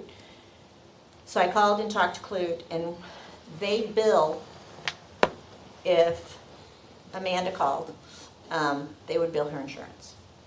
Her insurance pays whatever it's going to pay toward ambulance. It's there. They don't aggressively bill to get the remainder. That's what we're paying. We're making sure Clute doesn't lose any money on Richwood ambulance service. So if people don't have insurance, they're not going to pay for their ambulance. If they have insurance that pays $200 toward their ambulance, that's all that Clute's going to recover. So How we does are, Clute? they do. I was about to say they do this for their own city and for Freeport. Yes. They don't yes, aggressively bill their people. yes. So Clute, Freeport, And us. there was one other city, charge an ambulance fee. Do you know the amount? And so Clute charges $450, Freeport charges $250. We're in the middle. I was told Clute's is voluntary, but on their price, or their fee schedule, it doesn't say it's voluntary. Freeport's is voluntary. So I didn't add voluntary in here. I want you guys to decide, first of all, if we can add this, and secondly, if it should be voluntary like KRB and fire, or if it should be mandatory like transportation. what is the city of Richwood paying Clute for the ambulance? $168,000 this coming year. A year, Okay, and we pay that. need to buy an ambulance. We can't buy the people. He said no. Stuff like I'm that. trying to understand, so, I mean, that's the fee for providing service. They charge us per call, basically. It's a fee-based, But why would the city pay it? Why wouldn't the person that they're going to pay it? They don't bill Because that. Clute would do that for about a month, and then they would call you and say, we need gas, we need tires, we need to staff our ambulance, and you're not paying us any money, so therefore you're not going to send so you we're an covering ambulance. their, Expense. we're funding our percentage based on calls of what it costs to run their ambulance service. It is the most fair After billing revenue. you will get. So if, What's left after revenue. yeah, So the revenue they get from ours, or any of theirs also, is what insurance pays. But They they don't don't, bill the individual? they, It's on their official. the way she worded it, they do not aggressively bill. Okay. I would imagine that would be a massive amount of revenue to actually bill it. You know, 87% of the people in Richwood are fully insured. Yeah. That's government data. So, Yes. you know, I mean, we could talk about the remaining 13% of that 87%, and who are they? I'll tell you who they're not. They're not the elderly. They're not the special needs because they're covered by Medicaid. So, and that, I would think that would be the primary, Yeah. you know, that could be a huge amount of I revenue. mean, I that don't we're have talking about. access So to that's their thing. their They don't have billing control. or their, you know, their revenue. But she The only thing we said, could do is go out bid for bid somewhere else. yeah, she said basically, they get what insurance pays, is what they get. And so, ours has more than doubled in the last 5 years. And it's a burden on our general fund. But it's a burden I mean, it's a service we need to provide. Who operates for the county? Who operates for the county, the ambulance services? Would it be, It would be ETJ. So if any of our ETJ county property would respond on our behalf. So to help yeah, well, I don't know, would it be better for the So county? to help defray the cost that this 350 would bring in about $65,000. So we're still gonna have, We're still gonna have another 660-something thousand. so, but it would help. It would bring us back to where we were a few years ago with our ambulance expense. So that brings it 65, you said? so it leaves 100 short, 103. And theoretically, the credit card processing fee, how much I'm do we still pay? working on that. 19,000. That's gonna be, Okay, call it 20, even 85. that's much more complicated than I thought it was going to be. So I'm still working on We're that. about halfway there. Yeah, in case on the internet. So I'm not Let's do it. trying Start adding to. all these little fees, they're gonna, it's, So I'm not trying to, you know, So decrease I'd- service, I'm just trying to get. Yeah. I'd like to make a comment. I agree with Mr. Fountain's, you know, view of next year, maybe doing some modeling of adjusting the base rate. And just a model to see like, okay, if we do the base rate at 1,500 gallons with this amount, how much would that generate or not generate to help offset these costs? The rising cost that's happening through BWA. I mean, we know every year we're going to see another increase by BWA again next year. You know, we have our BWA representative, Mr. Yerson, that we discussed earlier. You know, us collectively as a city, we can't do much. We can sit here and voice to BWA, hey, don't charge us more, but what are we going to do? We can't, if you live in the city limits, you can't dig your own well. You can't drill your own well. So we're at their mercy.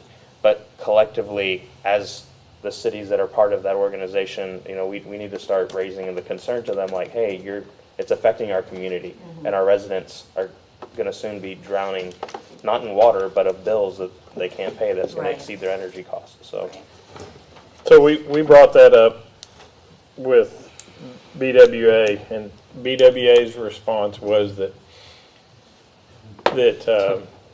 is the 3 to 5% CPI increase was normal, and that's what they're going to request year over year, unless there is increase in chemical costs or other things beyond their control.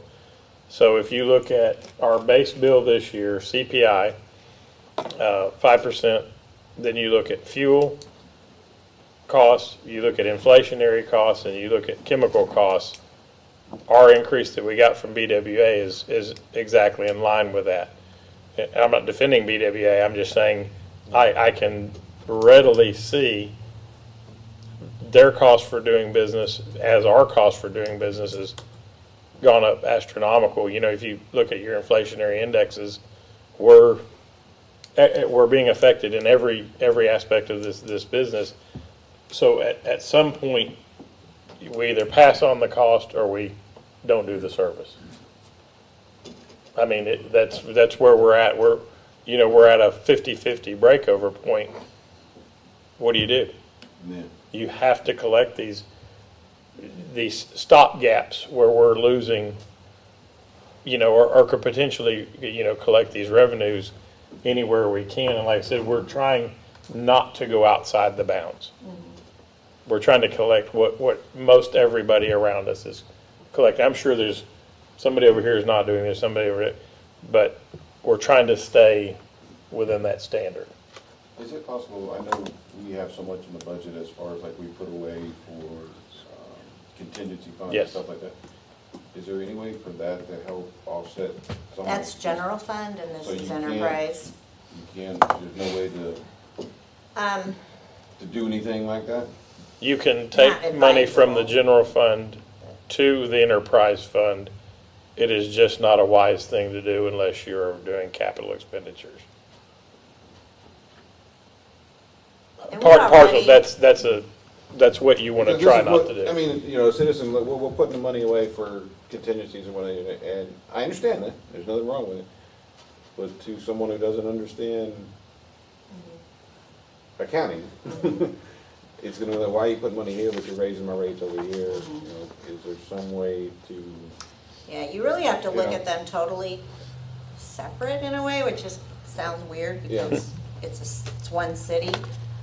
The enterprise is a business-like activity and it should support itself. It should not have to be helped by the general fund because the general fund is taxpayer money. The enterprise fund should not be supported by taxpayer money. They are taxpayers and it is their money, but they're paying for a service or for, whatever. right.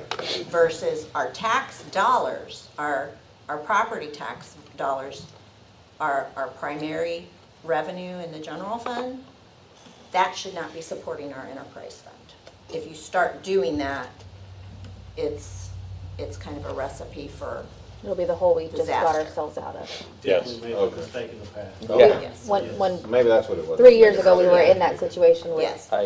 enterprise owing general. Robbing people to Basically pay Paul. robbing people. So Yes. we need, It we didn't really work need to out well, look The at, books were a nightmare. Yeah. we really need to look at the Finally enterprise as a business, and it doesn't have to be a for-profit business. Right. But it has to stay in the black without the help of the general fund.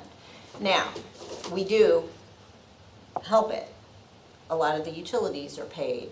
A lot of the, costs that are really kind of shared are paid by, we could charge the enterprise fund rent for the buildings or, we don't do that. But it really needs to cover its own expenses. And I hate raising rates, and I told Eric I'm gonna be the most hated person in Richwood by the time this night's over, but,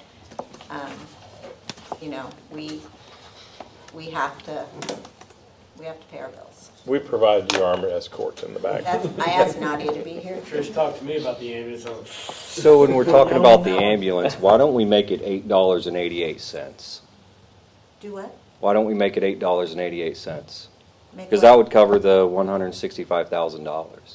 Oh, because I think that's up to you guys. Well, I mean, the reason I say that is because it seems to me like we're compensating for the lack of. For some reason, why not just have them pay for the whole thing? The reason is because most people are probably going to complain about the $8.88. But when they see it like this, let's just make it $8.88. So you bring a very valid point. Mm-hmm. And my answer to that from this side of the podium, which is easy to answer from, if we were to, as Roy suggested, privatize, or to go to our own ambulance, now you're paying for an ambulance, you're paying for the training, you're paying for the staff, the fuel, the insurance. So that $350 you're asking for, or $8 in this case, either way, you're gonna. At what point are you comfortable? Now turns into $1.2 million per year through your taxpayers. So That's this a is a possible bargain. option. I can agree with Yeah. that. Yeah. But there's also the option that they bill the insurance, which 87% of the people in Richwood have. They do. They bill the insurance. They don't go after the resident for the balance. So Aggressively, this they is don't what go the to insurance collections, does they not don't pay. go, they don't do that. So They they just go don't after. aggressively bill beyond insurance. But that is not our call. It's tough. So then if you own the ambulance service, Then you have now to do you're all also that. in the collection business to make sure that ambulance runs. So I thought, when I went into this, I was wrong. You guys heard it. I was wrong. I Hold on. thought, Let me read. I thought At 7:39. the residents of Richwood were not charged for ambulance service. I thought 168,000 was paying for all of it. So I called and talked to their EMS manager down there. She's like, no, we get revenue from the insurance. We just don't aggressively bill for anything beyond insurance. So that kind of blew my mind to think that 168,000 is only a portion of what that ambulance is costing, you know? And, I mean, it's up to council. I'm just presenting things that will help defray our costs, or help our bottom line. Yep. Are we gonna have other budget workshop or anything? Because after the first one, it really took a while to digest all that, and like a lot of this plays into Our other stuff. budget meeting is Approval, basically the public hearing and approval. unless Now, you if you- guys if- call for one. Unless you guys call for it. If you want to have a budget meeting, we can have a special call meeting and have at it again. I don't want to get hung up on this ambulance thing and hold the council up. I would be willing to table that item if y'all want and just move on with the rest of it, if that's what y'all would like to do. I can live update this to add, remove, Well, however you has want. Do you have a public comment? Yeah, I have a question. So, up there, you've got the transportation beautification, fire department, ambulance, are discussing now. What is the difference between the $1.50 that is a voluntary donation and the $3.50 for the ambulance? We didn't denote the ambulance as voluntary or not voluntary yet. I left that off for council to decide. Because as a resident, I feel that the fire department is voluntary, which they play a very vital role. Not only just running an ambulance out to save your life, but potentially save your house, your animals, your car, your property, everything. If that is, in my opinion, low enough on the totem pole that it can be a voluntary donation, then I would feel that ambulance would fall into that same category, because these guys play the same role as those guys in an ambulance. They're going out there not only to potentially save your life, but to save your property and save everything. So to say that the $1.50 that they get should be voluntary, but the ambulance is going to be mandatory, to me, you either need to make those both mandatory, or you need to make them both voluntary. Because, you know, if I wanted to play devil's advocate, I could sit here all day long and say, well, I'm not paying the rest of someone else's insurance bill that their insurance wouldn't cover. You know, I've never called an ambulance one time in, 6 years in this city, but I'm gonna have to help offset the cost of someone who may repeatedly call it, may constantly have it coming out to their house or something like that. So, in that instance right there, I think it needs to be looked at as it's either gonna be all or nothing. Because those two fall into the same category. They're for life-saving, property-saving. So one way that they are different, the city funds the fire department. They are a department of the city. The $1.50 goes to the fire department. It does not come to the city. I mean, we collect it, but then it goes to the fire department for their discretion. In the same sense, wouldn't the insurance be acting in the same place as the city though? Because they're paying that portion. Now you're telling all the residents in Richwood, hey, now you are gonna pick up the slack for this. Instead of, if Clute doesn't want to aggressively go after the rest of the money, I mean, I feel that falls back on Clute. That's their conscientious decision that they have made. Hey, we're not gonna do this. They're already picking up the slack with their tax money. I mean, the fire department that donation's similar to KRB. It goes straight to the committee. It doesn't go to the city. The fire department's just given a check for that money, and they can use it, training, equipment, however they wish. that $1.50 doesn't help us defray our costs for fire department. Right. I guess, yeah, because when I look at something, the way I think a lot of people look at it is, if I live in a city, my tax dollars, what I pay in taxes, that provides me police, fire, ambulance services, parks, whatever. So when you see, this is a water bill I can understand, water and sewer. Yeah. Okay, I'm gonna pay water and sewer.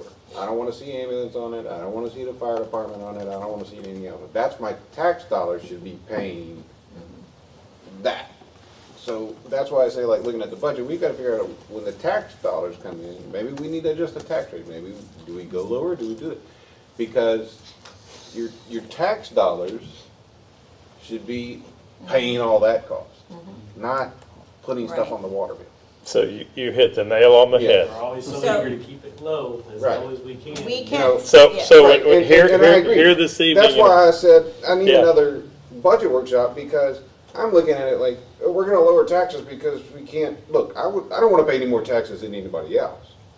But tax dollars are what pay for your services. Period. Don't keep this low and then hide it over here and say Yeah, this, like, right. put it in there. You gotta Either way raise you the do taxes it, either way you slice the Completely pie, off topic. it's one pie. You know, so, yeah, I'm sorry. We cannot discuss Well, taxes. yeah. Taxes. So- We need to discuss, stick to the fees. So if you, But, so, that's why I'm asking, can we table the fees and maybe, can we approve, I mean, we can take the ambulance off and, because one thing with the utility fees, we need to get, our budget is based on them. On the water, sewer, and garbage. Yes. okay. Our budget is based on those. I need to get those approved. And give residents notice. And We give like to give residents months' notice so they The can prepare apartment themselves. complexes are already asking for information, so, So we can, I don't- this was already approved basically through the budgetary process, except for the ambulance fee and the senior discount we changed.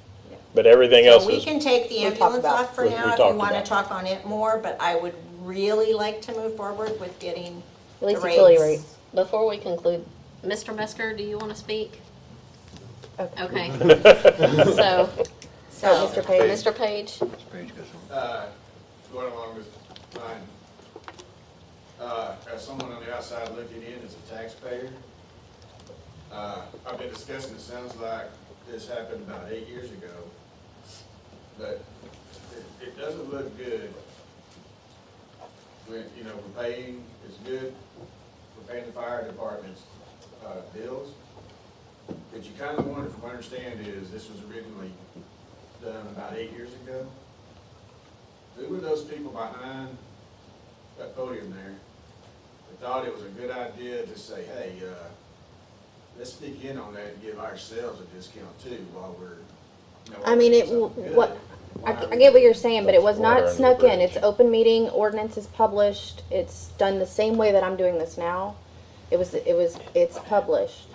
I don't know who it was. I would have to go back to my minutes and look back in history, but See how awkward that I have not been here for 8 years.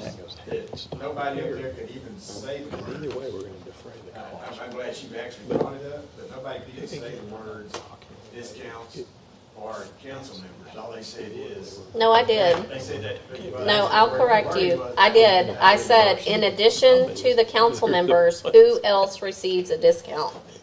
That was my question. And this was, I mean, this has been on there a long time. The fee schedule was formally, what you're seeing here was formally created 5-6 years ago, and it was there. So it's been published in ordinance for many years. And they're proposed to remove it. Council members are getting, I mean, somebody along the line said, hey, these guys are risking their lives. Let's give them, like I said, I wasn't around either. I don't know what the discussion was or how it was. But somebody brought up the idea of, well, let's also add these other 6 positions to this discount. That's, I mean, I'm just. I understand, but it's not currently the topic at hand here.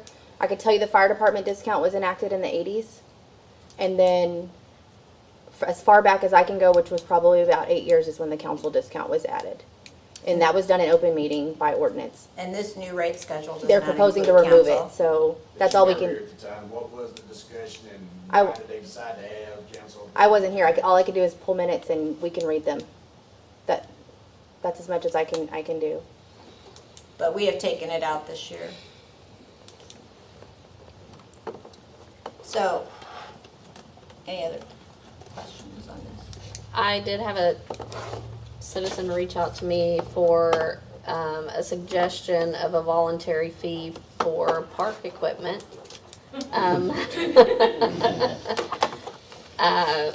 So I wanted to bring that up since it was brought to my attention, and But see, to me, that goes all the way back to tax dollars. Tax dollars, tax dollars. That's part of living in the city. So I won't say any more on that because I know. So the transportation fee, that's in ordinance, and that goes straight into our transportation fund, and it helps fund streets, sidewalks, and drainage. The beautification in the fire department, those go directly to those committees. If you want to call the fire department a committee, the city does not use that money. I know the fire department buys some of their equipment and does different things with that money that is not funded by the city. Beautification, that's their main source of revenue for what they do.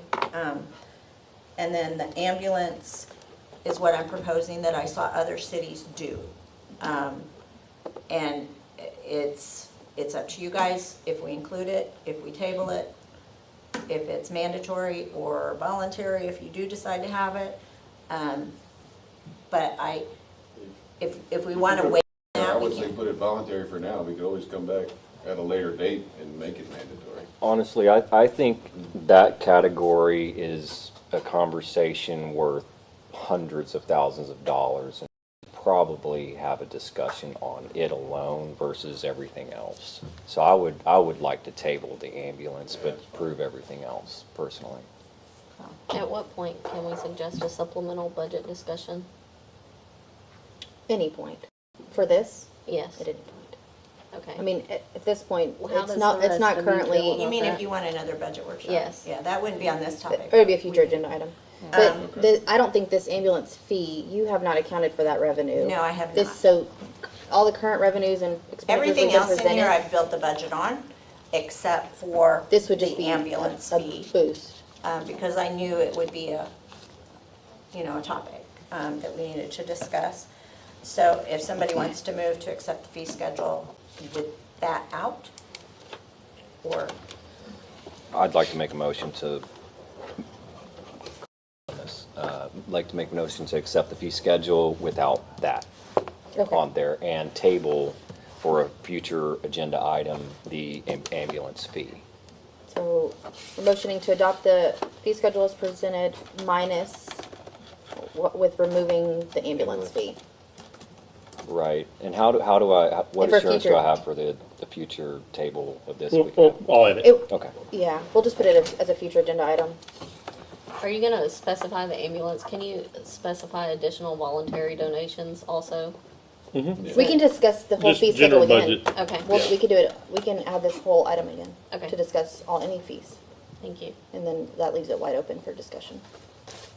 So with the ambulance fee, does Lifeline come into this? Who pays them? That's even a higher cost. You have insurance. $20,000. They may aggressively bill, Mr. Master. I'll second the motion. Yeah, there's a second. I'll second Yes, the motion. Thank you. Okay, All in favor? aye. Aye. The motion carries. thank you. Welcome. Nope, you're right. From the next No, y'all did know. We heard a little bit. Thank you. She was ready to sit down, wasn't she?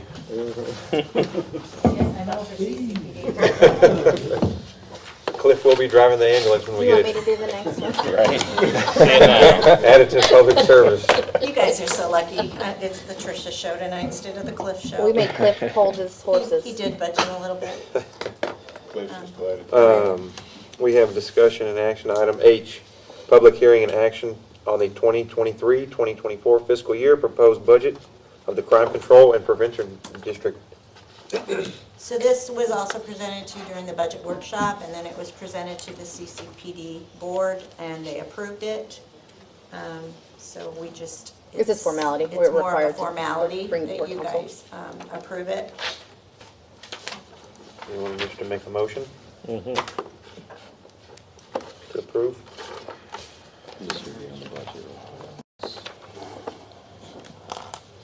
CCPD gets their revenue from sales tax, so it's not really, Council cannot amend it, yeah, their budget. we can't do anything beyond what the board does, but it, We just have to hold additional public hearing in case the public requests to come speak on it.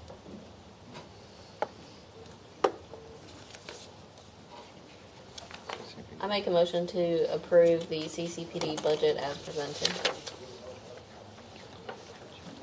Do we have a second?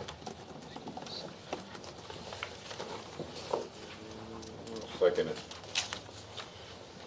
All right, all in favor? Aye. Aye. Aye. The motion carries. Okay.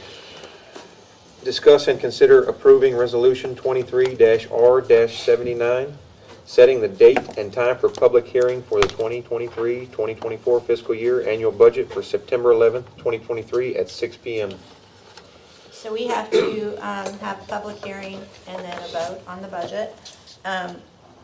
We have to have it done no later than the end of September, because it starts October 1st.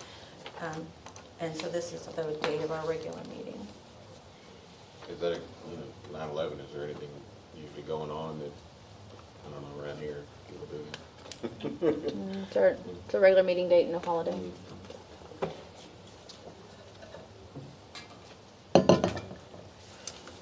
So we'll have the public hearing before the regular meeting, is that how that? It'll be during. Oh, there. We'll hold public hearing and then there will be action after the public hearing to adopt. We have to set the date so I can publish in the paper and make legal notifications. So I'll make a motion, we approve resolution 23-R-79, setting the date and time for the public hearing for the 23-24 fiscal year annual budget for September 11th, 2023 at 6 p.m. Second that. Okay. All in favor?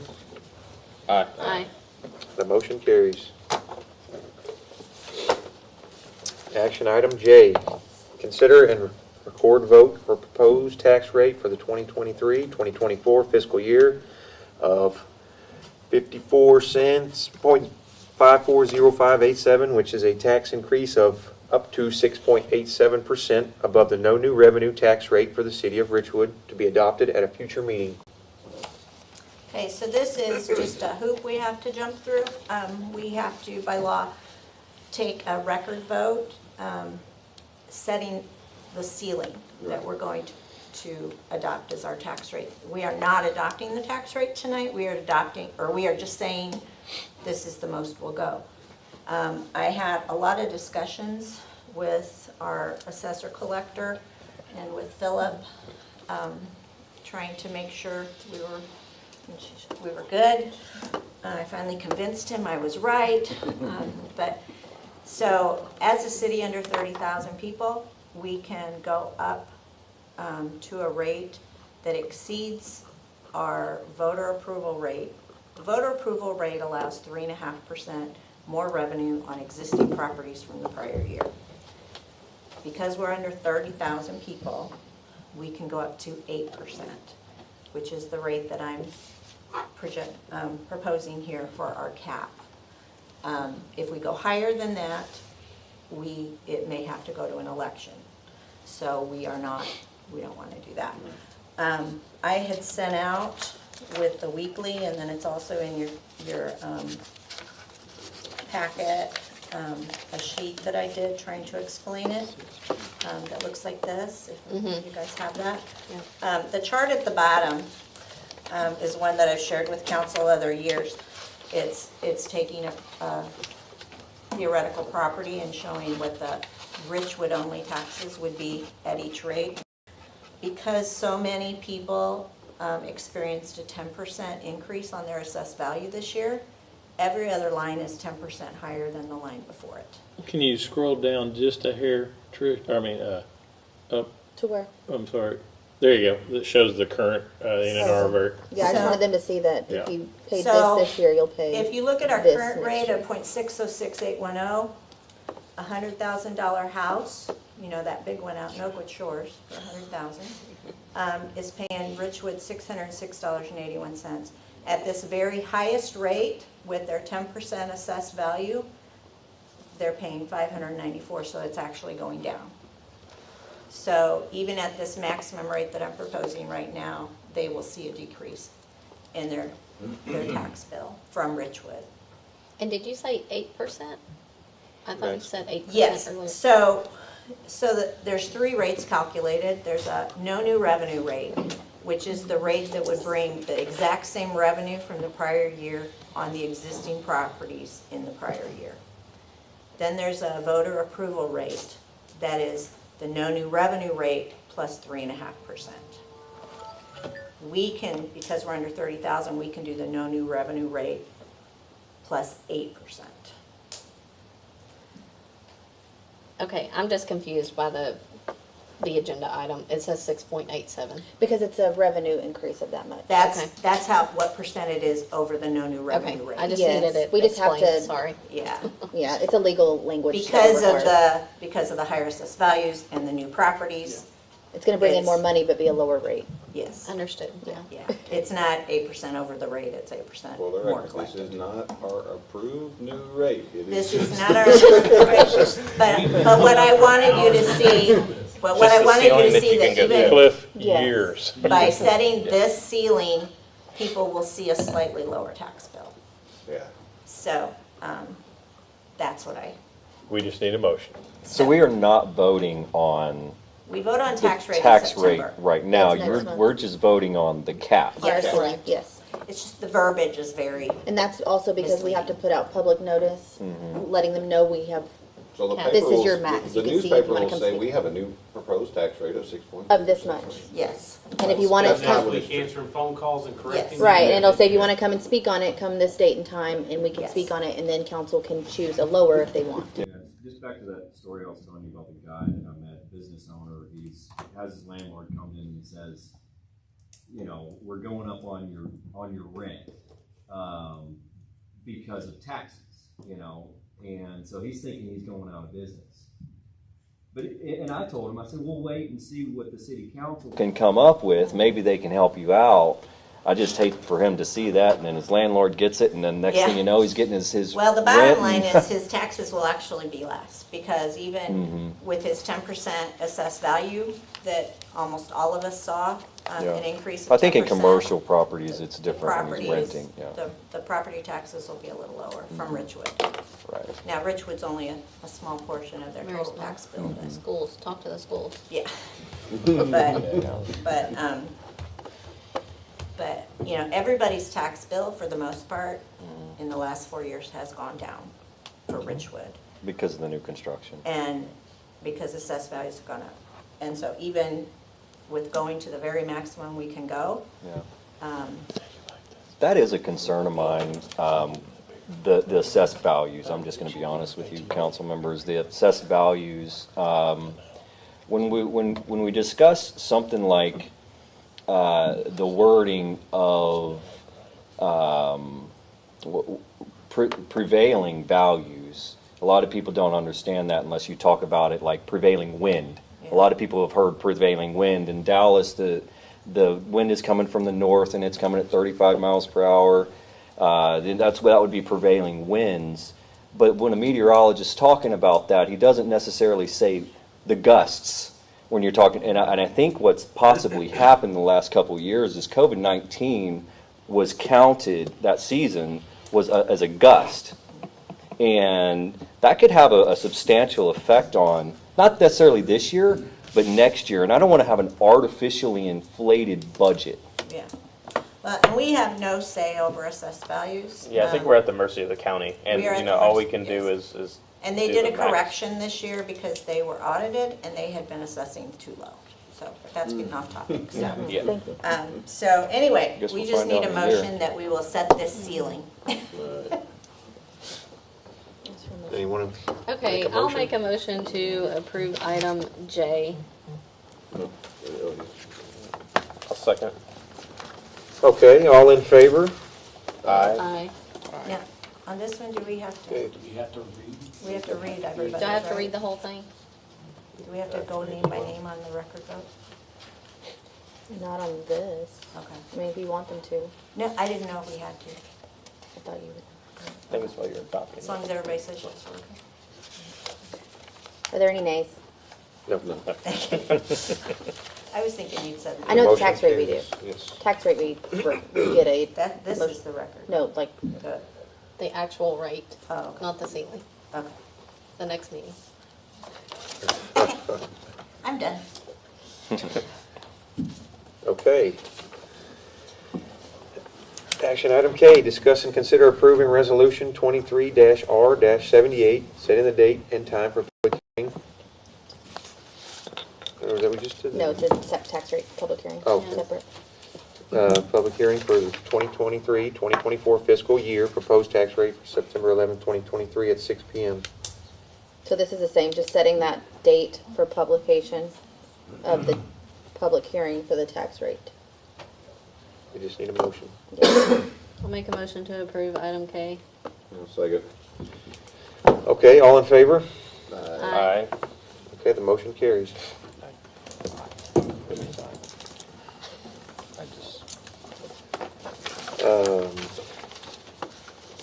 Item L, consider items removed from consent agenda. None. Okay. Executive session. So now you'll just gavel us out, going into executive session at 8:05. Okay, we're going to executive session. 2-minute break. Break, please. Okay, break. Where's the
We're actually going to hear from you tonight? We're actually going to hear from you tonight? I can talk, sir. I mean, again? Yes. Capital, oh, Time is 8:26, and we are back from the executive session. Council, do we have any action as a result of our executive session? Okay. Moving on. Capital improvements projects update. Okay, council, this week the North Water Plant, the TCQ, well, step 2 sent to TCQ, being the O&M manuals for the well. Everybody's aware of that. We did get word back from TCQ that the anticipated receival of that approval is going to be September 26th. So we're backed up a few.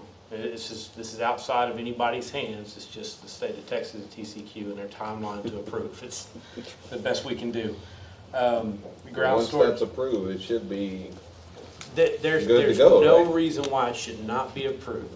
Well, no, I mean, once they're approved, Yeah, it's gonna good. cook really quick. Okay. Yeah, plant startup's gonna happen really, It really seems like fast. they've been dragging on. Oh, I know. Ground storage tank contractors anticipate to disinfect and complete its work by the end of September. So we're gonna have everything done once we receive that approval.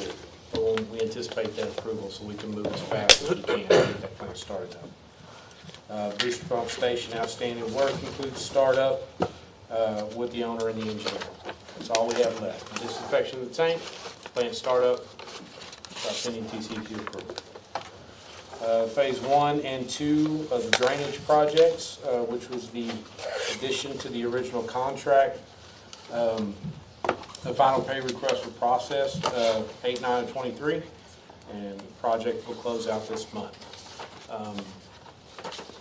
We had about a 2-week delay. Some of the handrails at the drainage boxes at North Mahan, because it is a crosswalk area, and the drainage boxes, there were a steep drop off, concrete, about 5 feet. We had to get some hand railing. The manufacturer of that railing sent 2 pieces that did not match up whatsoever. They assumed full responsibility for it, took it back, redid it, and sent it back, and it looks good, and we've mounted it, and we're good to go. The ARPA emergency generator south water plant improvements, of course, has been awarded to Matula. Remember the award? They're finalizing corrections to South Water Plant contract with the contractor. There's a couple of pieces of language need to be fixed up. Contracts are anticipated to start circulating by the end of this week. And then we'll get to the pre-con meeting and move forward expeditiously. The MITMOD project, CWG MITMOD, which is a streets drainage and water for Linwood Bayou. RFI is old. We had a project kickoff meeting, 7/24, with the grant administrator.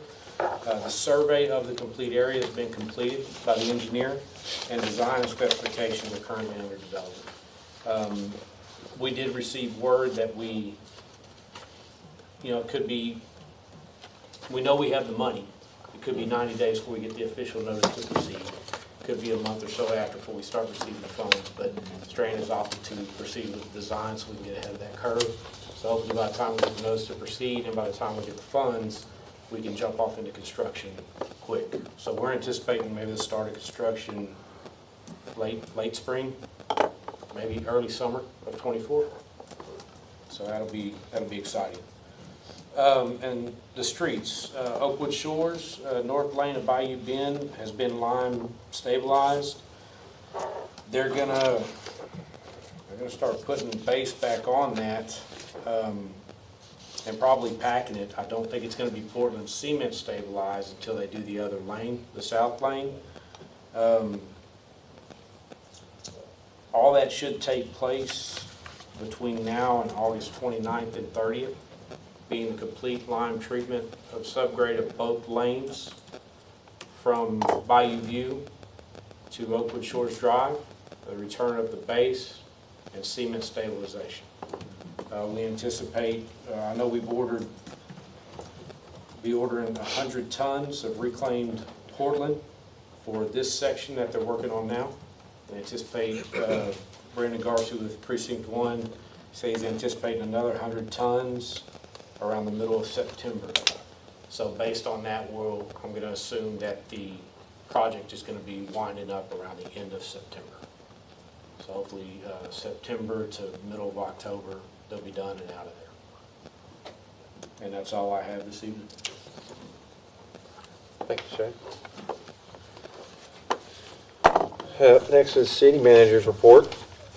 Mayor, Council, pretty much a reiteration of Friday's weekly report. The only two things of note, I did attend the TCQ online hearing today for the Undyne discharge permit. It was basically a procedural meeting today. They are going to mediation with TCQ and the plaintiff, I believe the 26th or the 28th, but they set hearing dates as far out as February, so that looks like an ongoing issue with the Undyne permit out in the county. And then the second thing is it's looking more and more like stage 2 water conservation could be coming. That's the mandatory, not the voluntary, with no measurable rain, yet. But there is some rain in the forecast. Let's hope it lands to the north of us and west of us. So keep your fingers crossed on that. Do you know how much we have to get to not Take us off. Yeah. Quite a bit. Okay. All right. Each day that goes by, we're, not to scare anybody, but it's 190,000 gallons per minute we're using. Not us, the greater Brazosport area that depends on that water. So it's depleting at that rate. So that's a lot of rain. And it doesn't, and keep in mind, it's not rain here, it's rain in Yeah. up north. Yes. Right. That's the thing. Pushing the salt wedge out. Yeah. But that's all I've got, Mayor. Thank you very much. You bet. I don't think Mr. Johnson has anything for us. Mr. Challenger, do you have anything to add?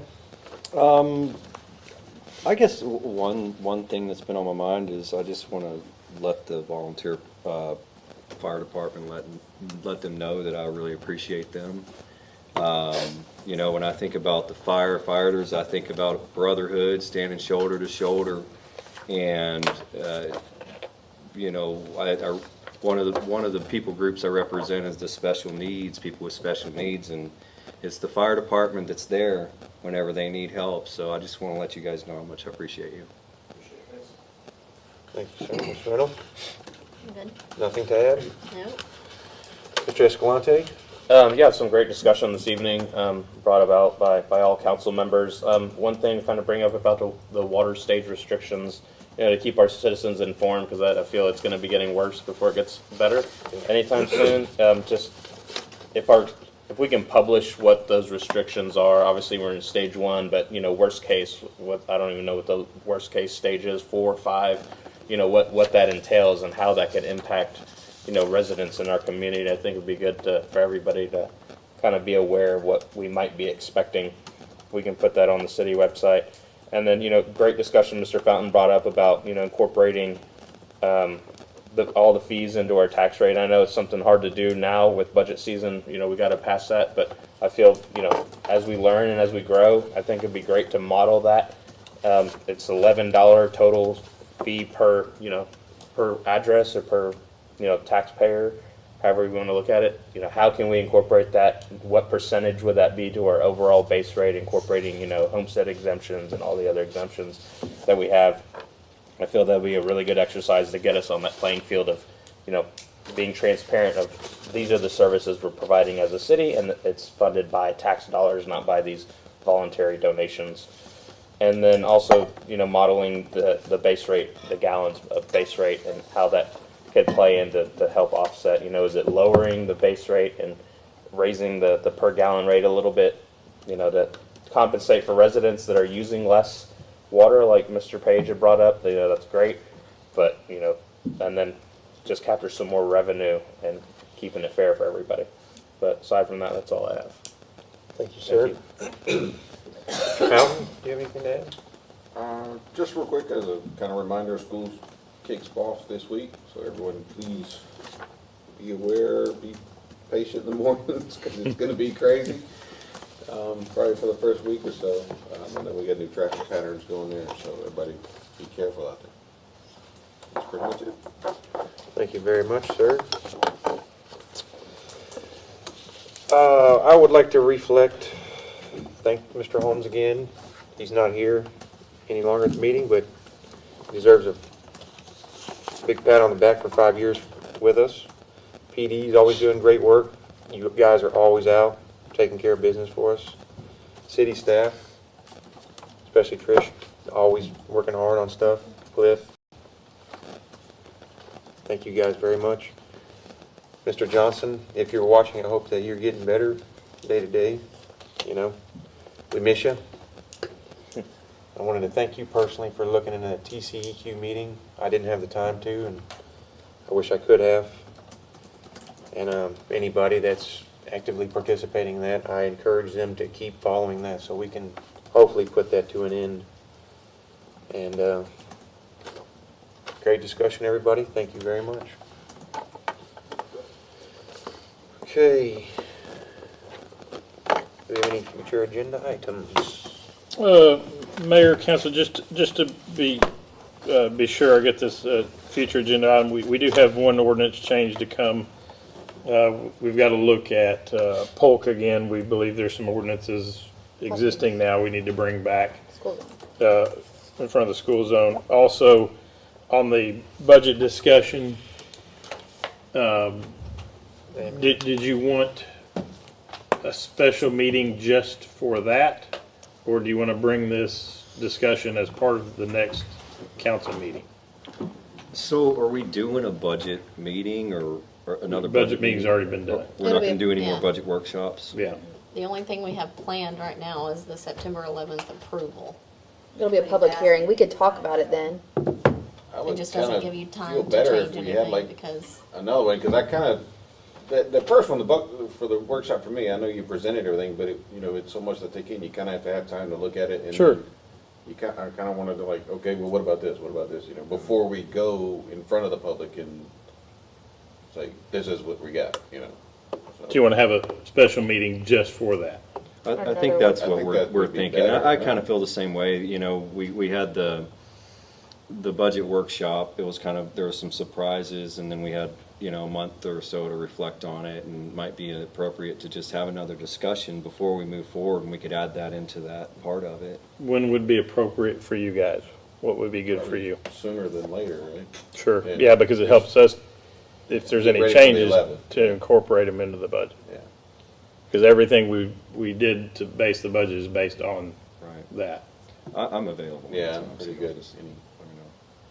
I cannot do it next Monday or Tuesday, but anytime before or after, I can do it, depending on what the others have. Just let me know the date and time. We can do it. You're flexible. Yeah. We cannot have a meeting legally until Friday. Friday of. And I have to post it like tomorrow. Friday of this week. Friday of this week. I'm just saying the earliest y'all can legally have a meeting is the 18th. Maybe next Wednesday or Is something? next Wednesday okay with Wednesday the everyone else? 23rd. I will not be in town. I have We'll training get a around Rock. temper. I'm not available on About the Wednesdays. 24th. I'm out Wednesday through Friday for legislative update in Georgetown. About the following Monday? The The 28th? Okay. Will that work? 28th, yeah. They gotta give you enough time in case there's any. I'll have 2 weeks. Okay. 28th at 6 o'clock? That'll work. There's not Yep. too many wrenches thrown in. No, We're not just- throwing any wrenches. I'm not, at least. Well, just to make sure I understand what it is we're. Yeah, that's fine. Sure. Monday the 28th then at 6 p.m. We will get that set. That's all I got for. Thank you for that. No problem. Okay. Being no other business at this time, the time is now 8:40, and this meeting is adjourned. You getting